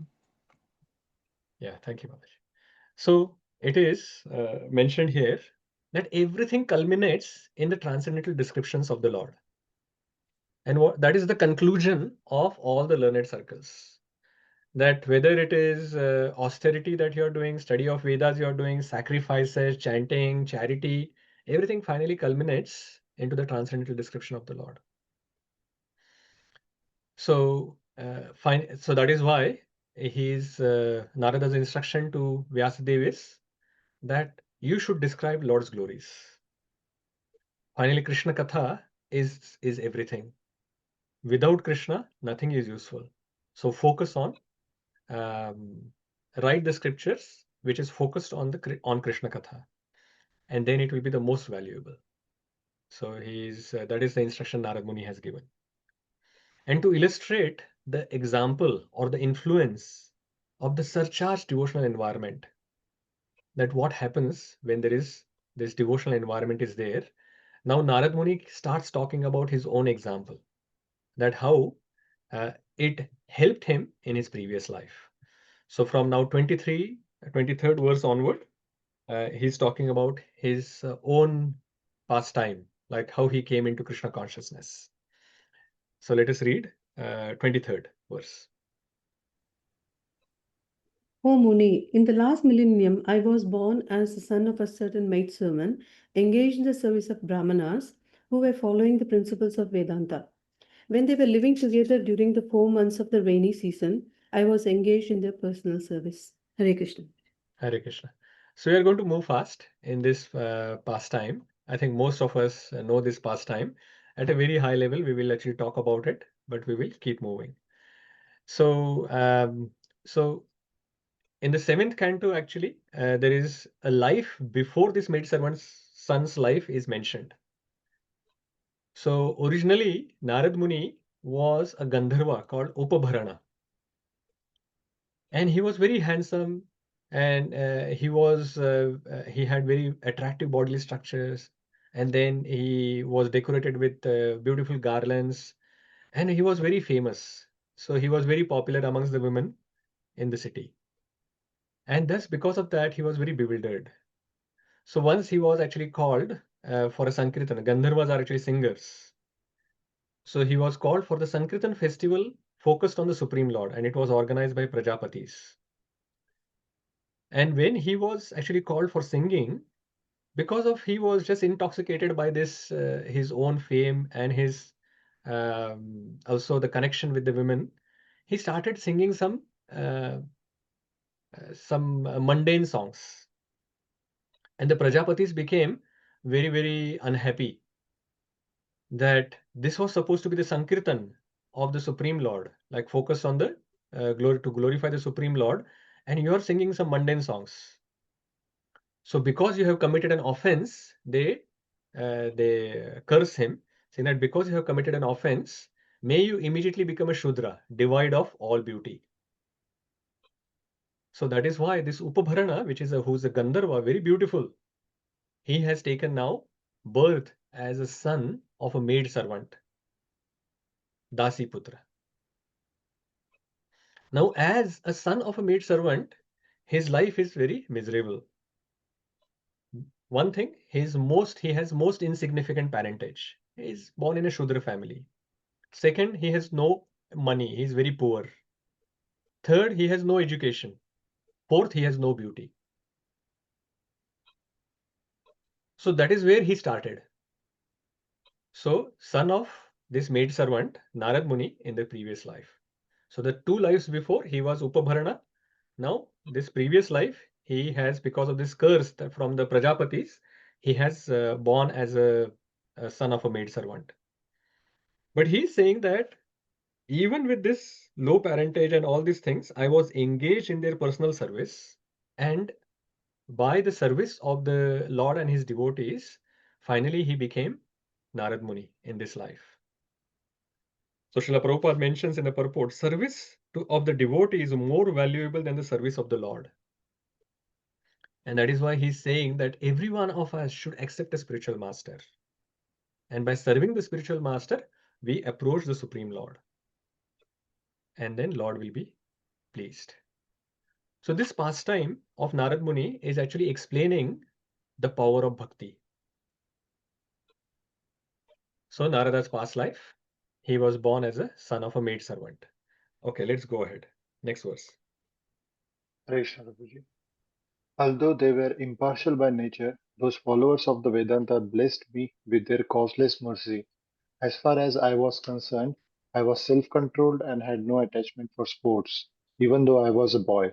In addition, I was not naughty, and I did not speak more than required. Hare Krishna. Thank you, Prabhuji. So the son of a maidservant, he was in this village, and this few Bhaktivedantis, like some devotees of the Lord, they were traveling. And when they came to this village, somehow or the other, by arrangement, it was Chaturmas. So 4 months of Chaturmas, they stayed in that village. And Narad Muni got an opportunity to serve them. And these Bhaktivedantis they are impartial, because it did not matter to them that this was a Shudra boy, he was poor, he had no education. They still were merciful to them. So they blessed this boy because he had wonderful qualities. So the small, like he's only, I think, around 5 years of old age. So qualities of this 5-year old boy, he was self-controlled. Even though he was a boy, he was not attached to the sports. Like you see that after the program is finished, the children starts running as if they were just waiting for the program to finish. And as soon as it finishes, they will just start running and playing. So, but here the Narad Muni, in his previous life, he was not attached to sports. He was not naughty at all. And he did not speak more than required. So these Bhaktivedantis liked him. And they blessed because of his qualities. So we have in the past, we have seen this 14 stages of devotional service, 9 stages and 14 stages. So we can see that these 14 stages we can see in this life of the son of the maidservant. So Satam Krupa, Mahat Seva. Then there was Shraddha and Guru Padashraya. So all of that is visible in this verse. We'll not elaborate too much here. We have already discussed that at the time in the second chapter that we saw that. Going further. Once only, by their permission, I took the remnants of their food, and by doing so, all my sins were at once eradicated. Thus, by being engaged, I became purified in heart, and at that time, the very nature of the transcendentalist became attractive to me. Hare Krishna. Thank you, Prabhuji. Hare Krishna. So he's saying that with permission, once he took their remnants. So when we actually offer some bhoga to the Lord, then it becomes Mahaprasad. And when that Mahaprasad is eaten by some devotee, and their remnants is called Mahaprasad. So he said that just by once, he asked for the remnants, like they were eating and something was remaining. So he said that, can I eat? And they said, yes. By mercifully, they said, yes, you can eat. So he ate their remnants. And that just changed his life completely. What qualities he developed because of this? By doing so, his all sins were eradicated. He became purified in the heart. And devotional service became very attractive to him. So this bhajanesh spriha, bhakti, anartha pagamam, and nishtha and ruchi has developed in him. So this is where the remnants of pure devotees, Srila Prabhupada actually mentions in this purport, that the remnants of anyone are quite infectious. And what can we get infected depends on the person. So if you eat remnants of a pure devotee, then we become infected with their pure qualities. So we will also develop the pure qualities of those pure devotees. But if we eat remnants of any materialistic people, then we get infected by their material qualities or material modes. So if they are in mode of ignorance, we will develop mode of ignorance. If they are in mode of passion, predominantly, we will also get mode of passion. Hence, best is to eat remnants of only pure devotees and not eat any remnants of materialists, and even practicing devotees as well. It is recommended that let's not get their material desires as well. So why take, we already have so many material desires. Why take material desires from other practicing devotees? If you want to eat remnants, eat from the pure devotees only. Also, sometimes in the devotee community, you see a lot of gymnastic for touching the feet of the other equal devotees, or stealing the prasadam from the plate. All of that is not really recommended. That will displease the devotees and create an offense unnecessarily. Chaitanya Charitamrita actually says, Antya Leela, 16th chapter, Bhakta pada dhuliyar, bhakta pada jal, bhakta bhukta avashesha, tina mahabal. So 3 things which are mentioned are very potent. Bhakta pada dhuli, the dust of the feet of the devotees. Bhakta pada jal, we have washed their feet, and that jal, that water, if we drink, that is very powerful. Mahabal, and the remnants of the food left by a devotee. So these 3 are very, very potent and powerful substances. Chaitanya Mahaprabhu has said. And there is, of course, the whole pastime of Krishna Das or Kali Das that is there. So you can read Antya Leela, Chaitanya Charitamrita, Antya Leela, 16th chapter. You will find that wonderful pastime there. So this remnant is very potent. With permission, you can take it. Srila Prabhupada says, such remnants may be taken even without permission of the pure devotees. But that is not similar to stealing from their plate while they are eating. But of course, he's clearly mentioning that it is to be taken from the pure devotees.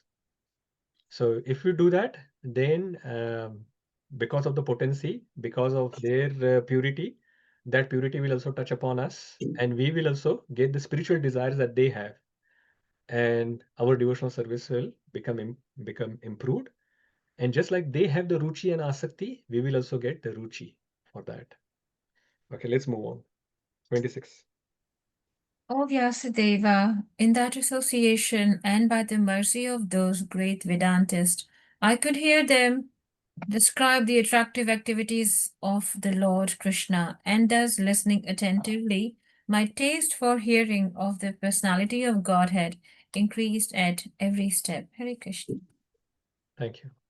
So this small boy, 5 years old, and he's sitting while they are actually discussing about Krishna Katha. And for hours they are discussing, and for hours he's sitting there and attentively listening. And just by their association and mercy, he finding all of this Krishna Katha very attractive. So this Ruchi, Asakti and Rati, Bhav is getting developed in him. Next verse.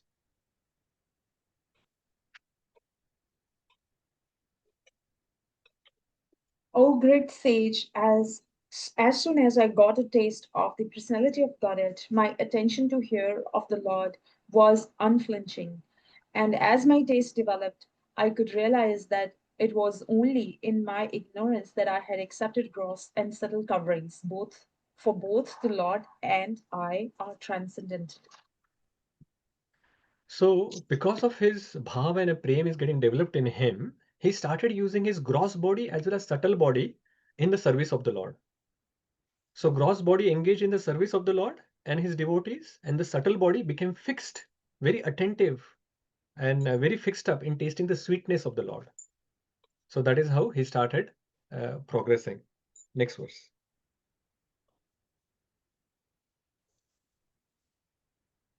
You're on.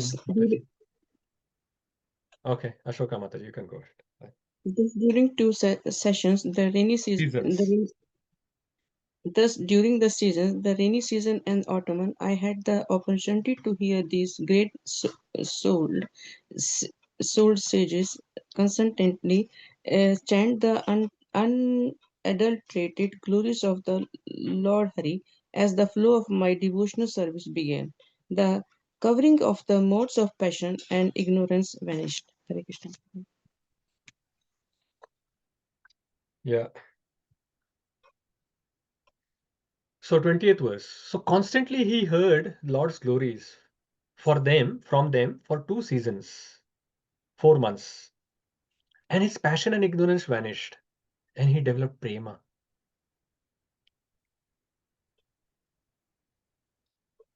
It is said in the purport, very, very wonderful purport as well here. As the river flows, this is actually middle of the purport that I'm reading.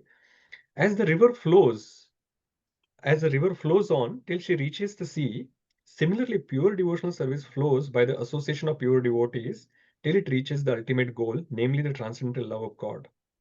Such a flow of devotional service cannot stop. On the contrary, it increases more and more without limitation. The flow of devotional service is so potent that any onlooker also becomes liberated from the influence of the mode of passion and ignorance. These two qualities of nature are thus removed, and the living being is liberated, being situated in this original position.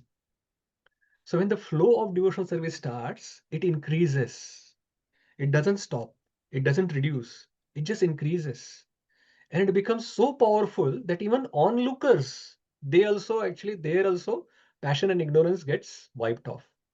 And that is why it is said that even by just a glimpse of a pure devotee, if we get, we also get purified. Is the same thing mentioned here, that our passion and ignorance will go and we will develop over a period of time prema for Krishna. 29th verse explains Narada's qualities in this previous life. Let's go ahead, someone else.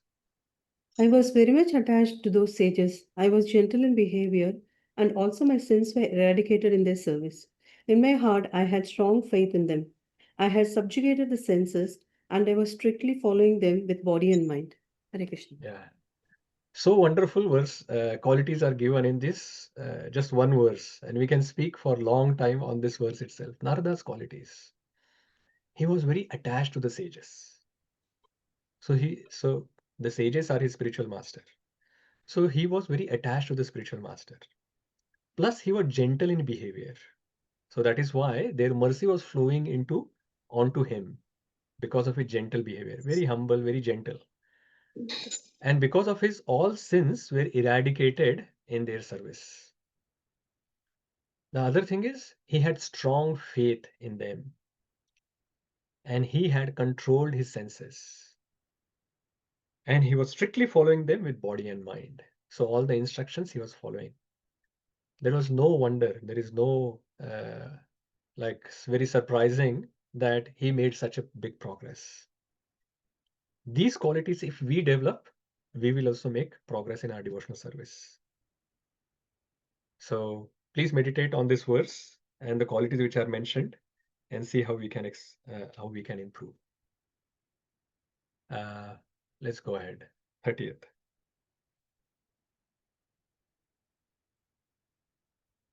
Someone can read. As they were leaving, those Bhaktivedantas, who are very kind to poor-hearted souls, instructed me in that most confidential subject, which is instructed by the personality of Godhead himself. Yeah, next one as well. You can read, Mother. Continue. By that confidential knowledge, I could understand clearly the influence of the energy of Lord Sri Krishna, the creator, maintainer, and annihilator of everything. By knowing that, one can return to him and personally meet him. So he is summarizing what happened. So when these Bhaktivedantis were leaving, at that time, they instructed this son of maidservant by giving him the most confidential knowledge of Bhakti Yoga. And why? Because they were Dina Vatsala. So the devotees are Dina Vatsala. They are kind to the poor-hearted soul. And so hence they gave this most confidential knowledge to this small boy. And Srila Prabhupada explains in the purport that the confidential knowledge is about the Brahman, more confidential knowledge is about Paramatma, but the most confidential knowledge is about Bhagavan. And because of this knowledge that he received, that finally led Nārada Muni for going back to Godhead and personally meeting the Lord. That comes in the next chapter. In the 6th chapter, it will be mentioned there. So what we can learn from this pastime is the potency of bhakti. That bhakti can take the least qualified person to the highest goal of Krishna Prem. And this happened for Nārada Muni in 4 months. Can you see this? In 4 months, he went from Shraddha to Prem. Of course, in that remaining lifetime, He continued performing the devotional service, and then in the next lifetime, he became Nārada Muni. But it is explained that the least qualified person, he had no special abilities or qualification, but still he could achieve the highest goal of Krishna Prem by the potency of the bhakti. So that is where bhakti process that we have received, sometimes we do not take it very seriously, but we have to actually take it very seriously and keep moving ahead and keep progressing. It seems very simple, but it is still very potent process. Let's go ahead. Next verse. You are on mute. Adidevi Mataji, are you reading? 32. O Brahmana, Vyasadeva, it is decided that by the learned that the best remedial measure for removing all troubles and miseries is to dedicate one's activities to the service of the Supreme Lord, Personality of Godhead, Sri Krishna. So this section 32 to 40 is actually giving Narada's advice. So basically it is describe the activities of the Supreme Lord. So now he has completed telling his story, and now he's back to Vyasa's despondency. So he's saying that to remove all the trouble, use everything in the service of the Lord. If you're a learned scholar, Srila Prabhupada explains, if you're a learned scholar, then you actually use your ability into Krishna service of the Lord, and various different examples that he gives. So basically, whatever abilities that we have, dedicate that to the Supreme Lord, and that is how we will feel satisfied. We will get rid of despondency. Someone, the next one can read 33 and 34 translations together. O good soul, does not a thing applied therapeutically cure a disease which was caused by the very same thing? Thus, when all a man's activities are dedicated to the service of the Lord, those very activities which cause his perpetual bondage become the destroyer of the tree of life. Hare Krishna. Hare Krishna.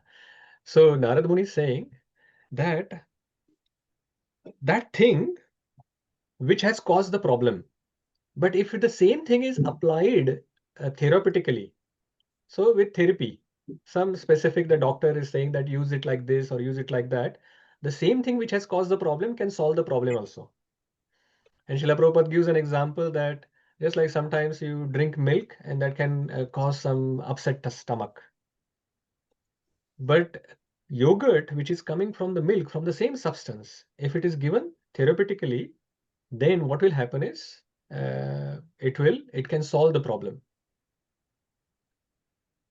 And very wonderful lines here. He says, secret of spiritual success in the purport of 33 in the middle. That is the secret of spiritual success. We should not try to lord it over the material nature, nor should we reject material things. The best way to make the best use of the bad bargain is to use everything in relation with the supreme spiritual being. So do not reject the material things, because verse 34 is explaining that yes, the material things, if you use it for your own enjoyment, then they cause bondage and you remain here in this material world. But the same activities, if they are used properly by offering them to the Supreme Lord in the service of the Lord, then that itself can liberate you. That can give you even beyond liberation, love for Krishna.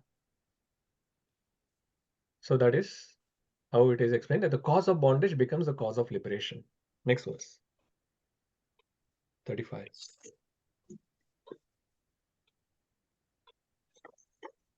Hare Krishna, Prabhu, can I continue? Yeah, continue, Prabhu. You can continue till the end. Hare Krishna, Prabhu. 35. Whatever work is done here in this life for the satisfaction of the mission of the Lord is called Bhakti Yoga, or transcendental loving service to the Lord. And what is called the knowledge becomes a commitment factor, commitment factor. Yes. So it is saying that using everything in the service of the Lord is bhakti. And knowledge, sometimes people give too much emphasis on knowledge, but it is mentioned that the knowledge is a concomitant factor. It is a dependent.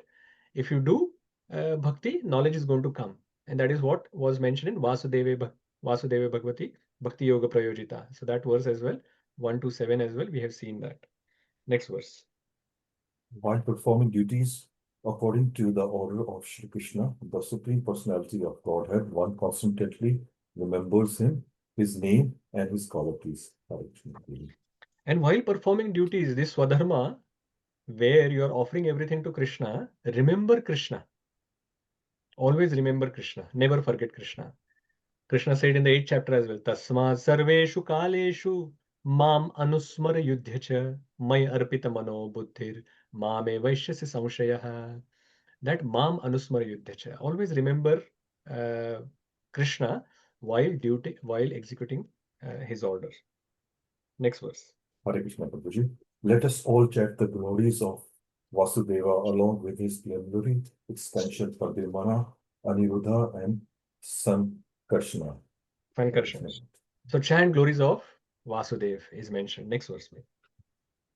Thus, he is the actual share who worships in forms of transcendental sound representation the Supreme Personality of Godhead, Vishnu, who has no material form.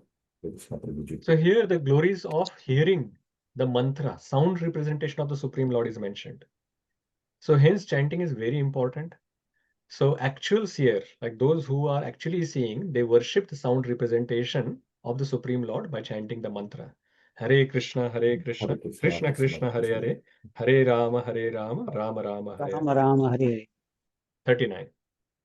O Brahmana, thus by the Supreme Lord Krishna, I am endowed first with the transcendental knowledge of the Lord integrated in the confidential part of the Vedas, then with the spiritual opulences, and then with his intimate loving service.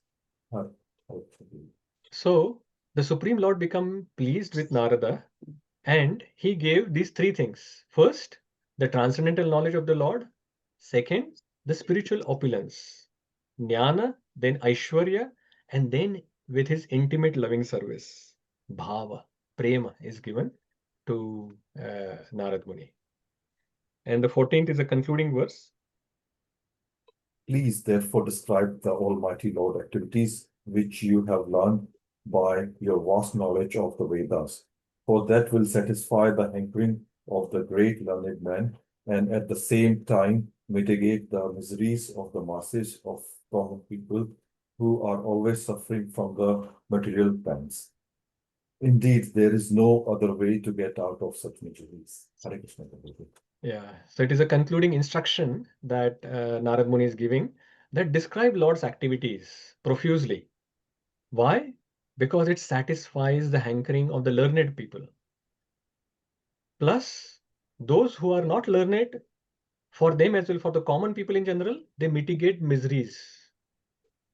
And there is actually no other way to mitigate miseries of such people and give satisfaction to people apart from chanting the glories of the Supreme Lord. So basically he's saying Bhakti is very powerful. So please glorify Bhakti, please glorify the Supreme Lord, please glorify the activities of the Supreme Lord in your writing, and that is how you will feel satisfied. So from our perspective, he's saying that please add Krishna into your activities, make Krishna as the first priority in our life, and then automatically we will feel satisfied, happy, and we will connect to him by the process of bhakti.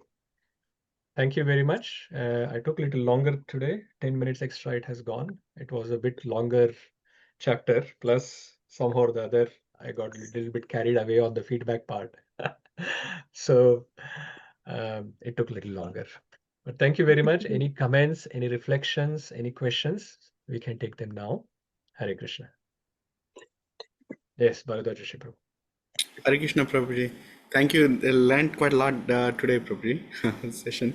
Prabhuji, one question. I have three questions actually, and one realization.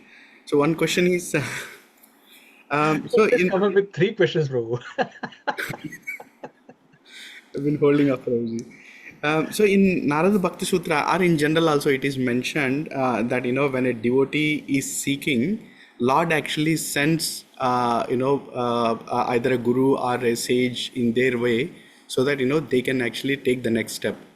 So in Narada's case, in Narada Muni's case, the appearance of sages, is it a coincidence, Prabhuji, or is it a arrangement of the Lord?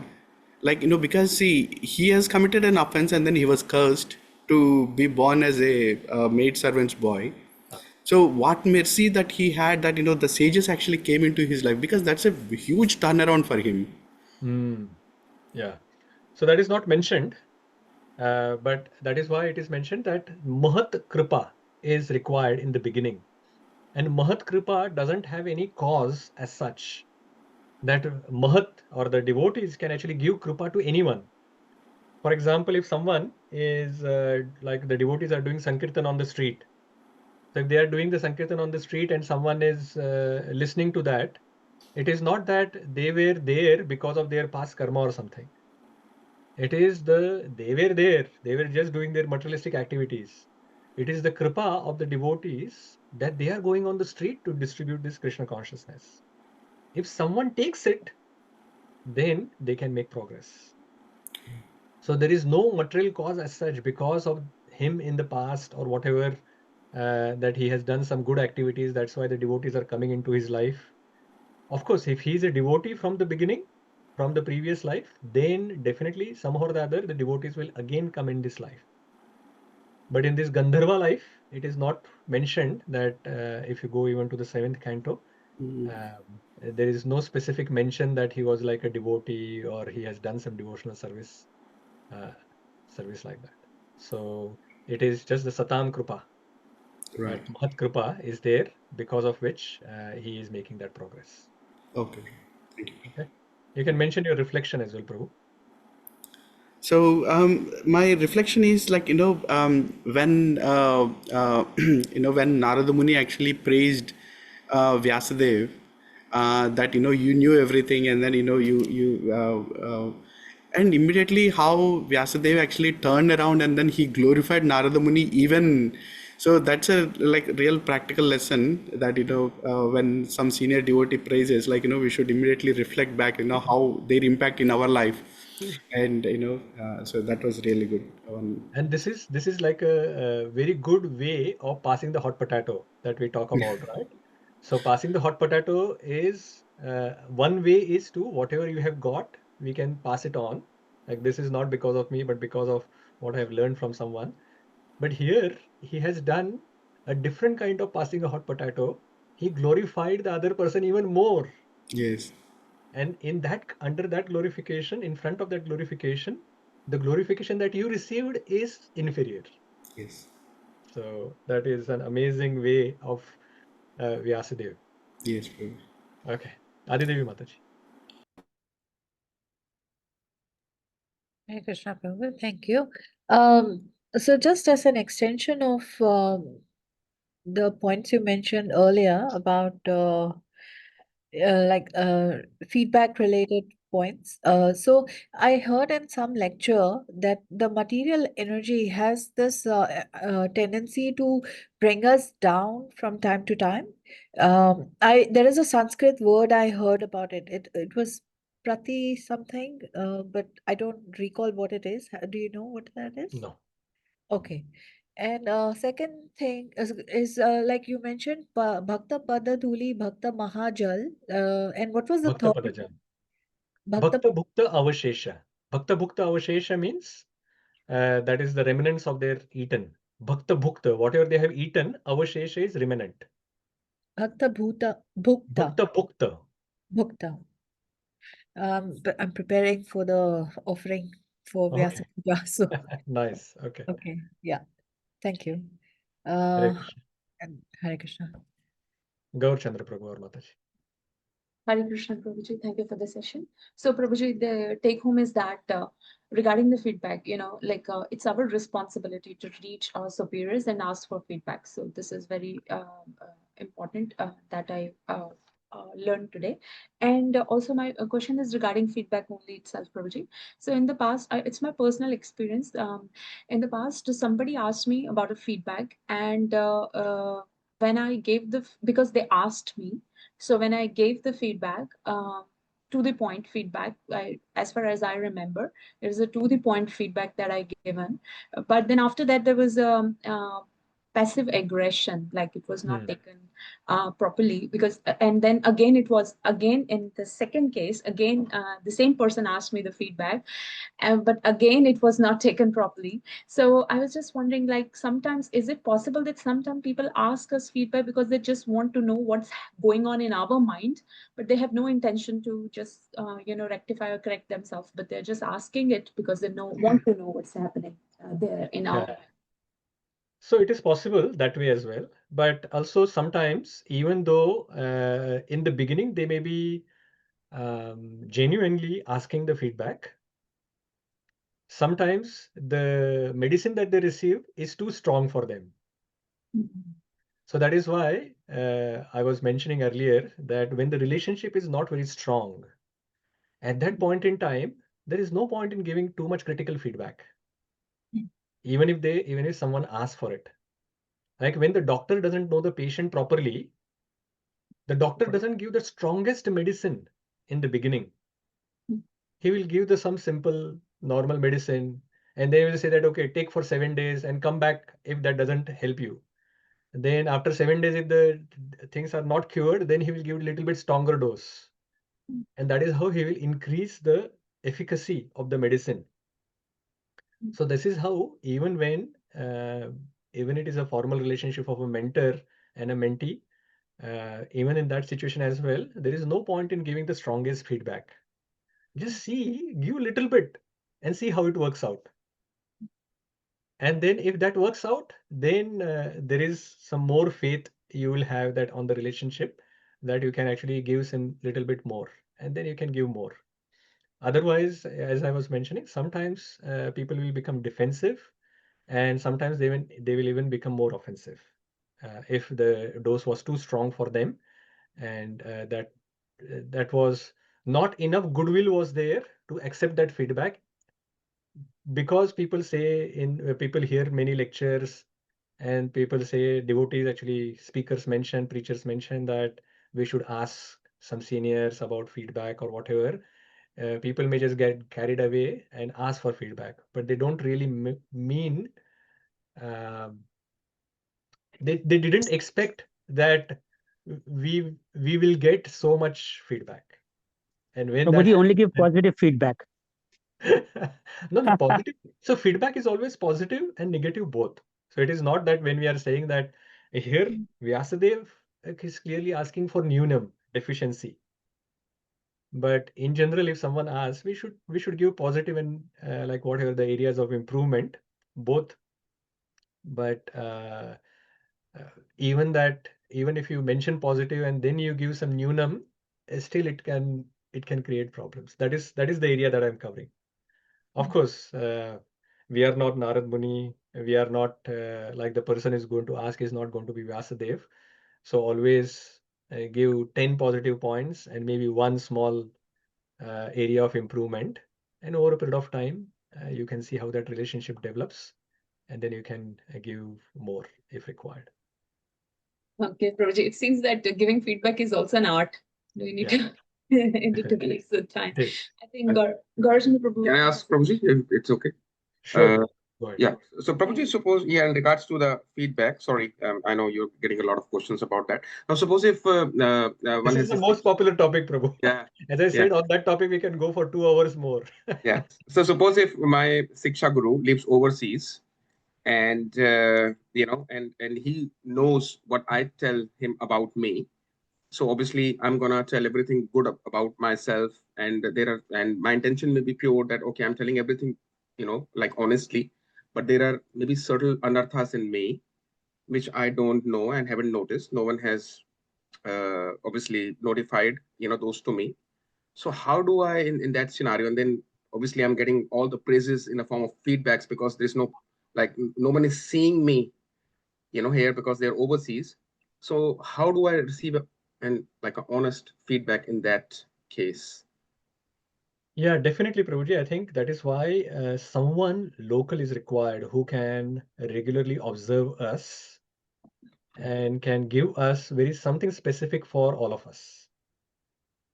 So those who are not very close to us, like they are away from our location, they really haven't seen us on day-to-day basis. To give very specific thing, they can give you some generic thing based on what they hear and based on what the human nature that they know. Plus, then the other devotees would have gone through similar situations in their life. So based on that, their own experience, they can actually mention something.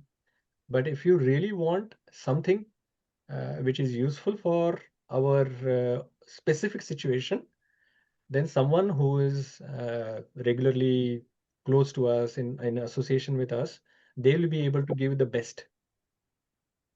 And others, it may be useful, but may not be very specific for our situation. Okay. Fine. Ramakrishna Prabhu.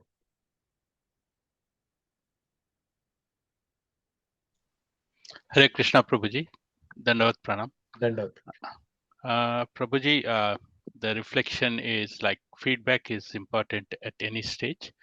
And my question is a couple of weeks back, Bharadwaj Rishi Prabhu asked about one of the close disciple of Chaitanya Mahaprabhu has been, means it's between Jagai and Madai, and the close means it's not associate, it's a disciple. If I remember correctly, Haridas Thakur. What was the question?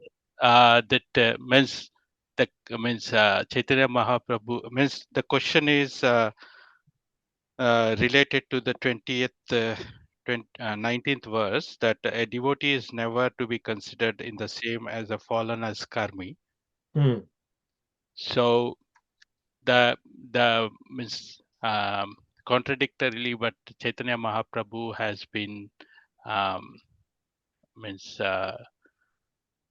he has been put away the close devotee compared to Jagai Madai offense. It's a couple of weeks.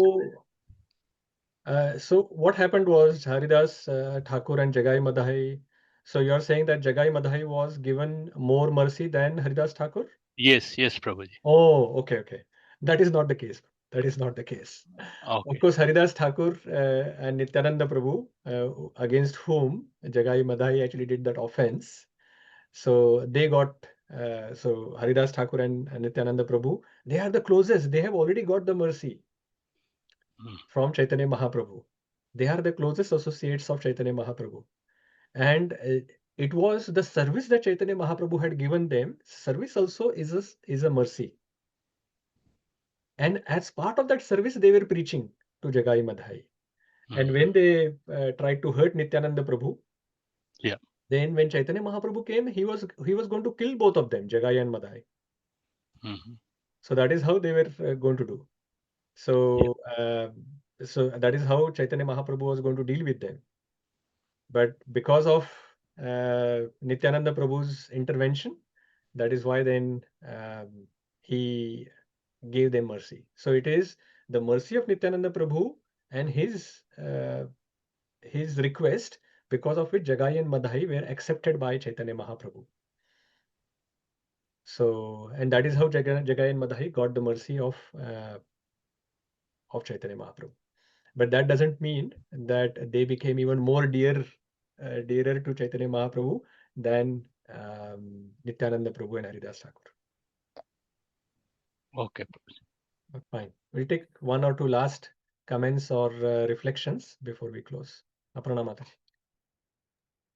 Hare Krishna Prabhuji, wonderful lecture, wonderful chapter, and wonderfully delivered. Thank you so much. I've got one question and one reflection. So I will go with question first, if that's okay, Prabhuji.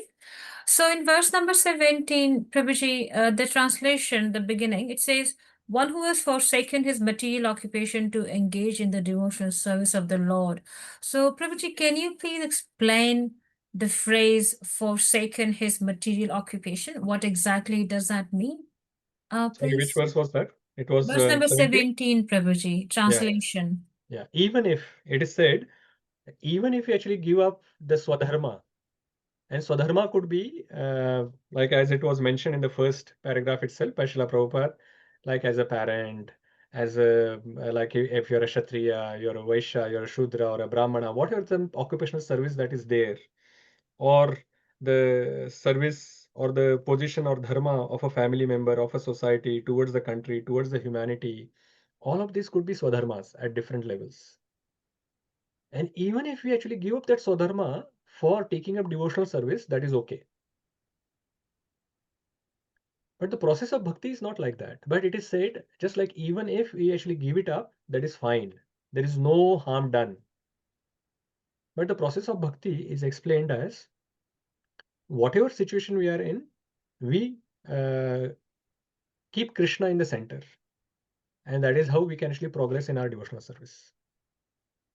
But even if we have to actually give up the material situation, if we are at that stage of our life, like for example, in the beginning you are in the student life, then you go to grahastha life, then you go to vanaprastha, and then you go to sannyasa.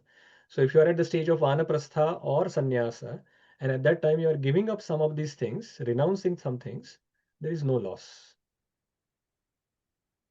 Okay. That makes sense. Thank you, Prabhuji. And my reflection is actually there are so many. I'll stick to one. The way you've explained, Prabhuji, through the verses is even a transcendental literature, which is apparently could be imperfect, is still valuable if it talks about Krishna. That was really amazing. So without Krishna, nothing is valuable. That's my take home point today. Yes. Thank you so Absolutely. much. Without Krishna, everything is a zero. And if we add Krishna, then everything has some value. Hare So, Krishna, Prabhuji. yes, Hare Krishna. Surananda Prabhu. Hare Krishna, Prabhuji. My take home today is again around the feedback, Prabhuji. So should consider it as a mercy, whatever you are receiving. Yes, absolutely. Okay, I think let us stop here for today. And we will continue on this journey in the next week with the 6th chapter. Again, apparently it looks like that the Nārada Muni has concluded everything, but the discussion is not over yet. Vyāsadeva is going to ask some questions and this discussion is going to continue. So we will see what further gets discussed in the 6th chapter. Okay. Hare Krishna, Prabhuji. Śrīmad-Bhāgavatam ki Jai. jai. Śrīla Prabhupada Thank ki you so jai. much. Hare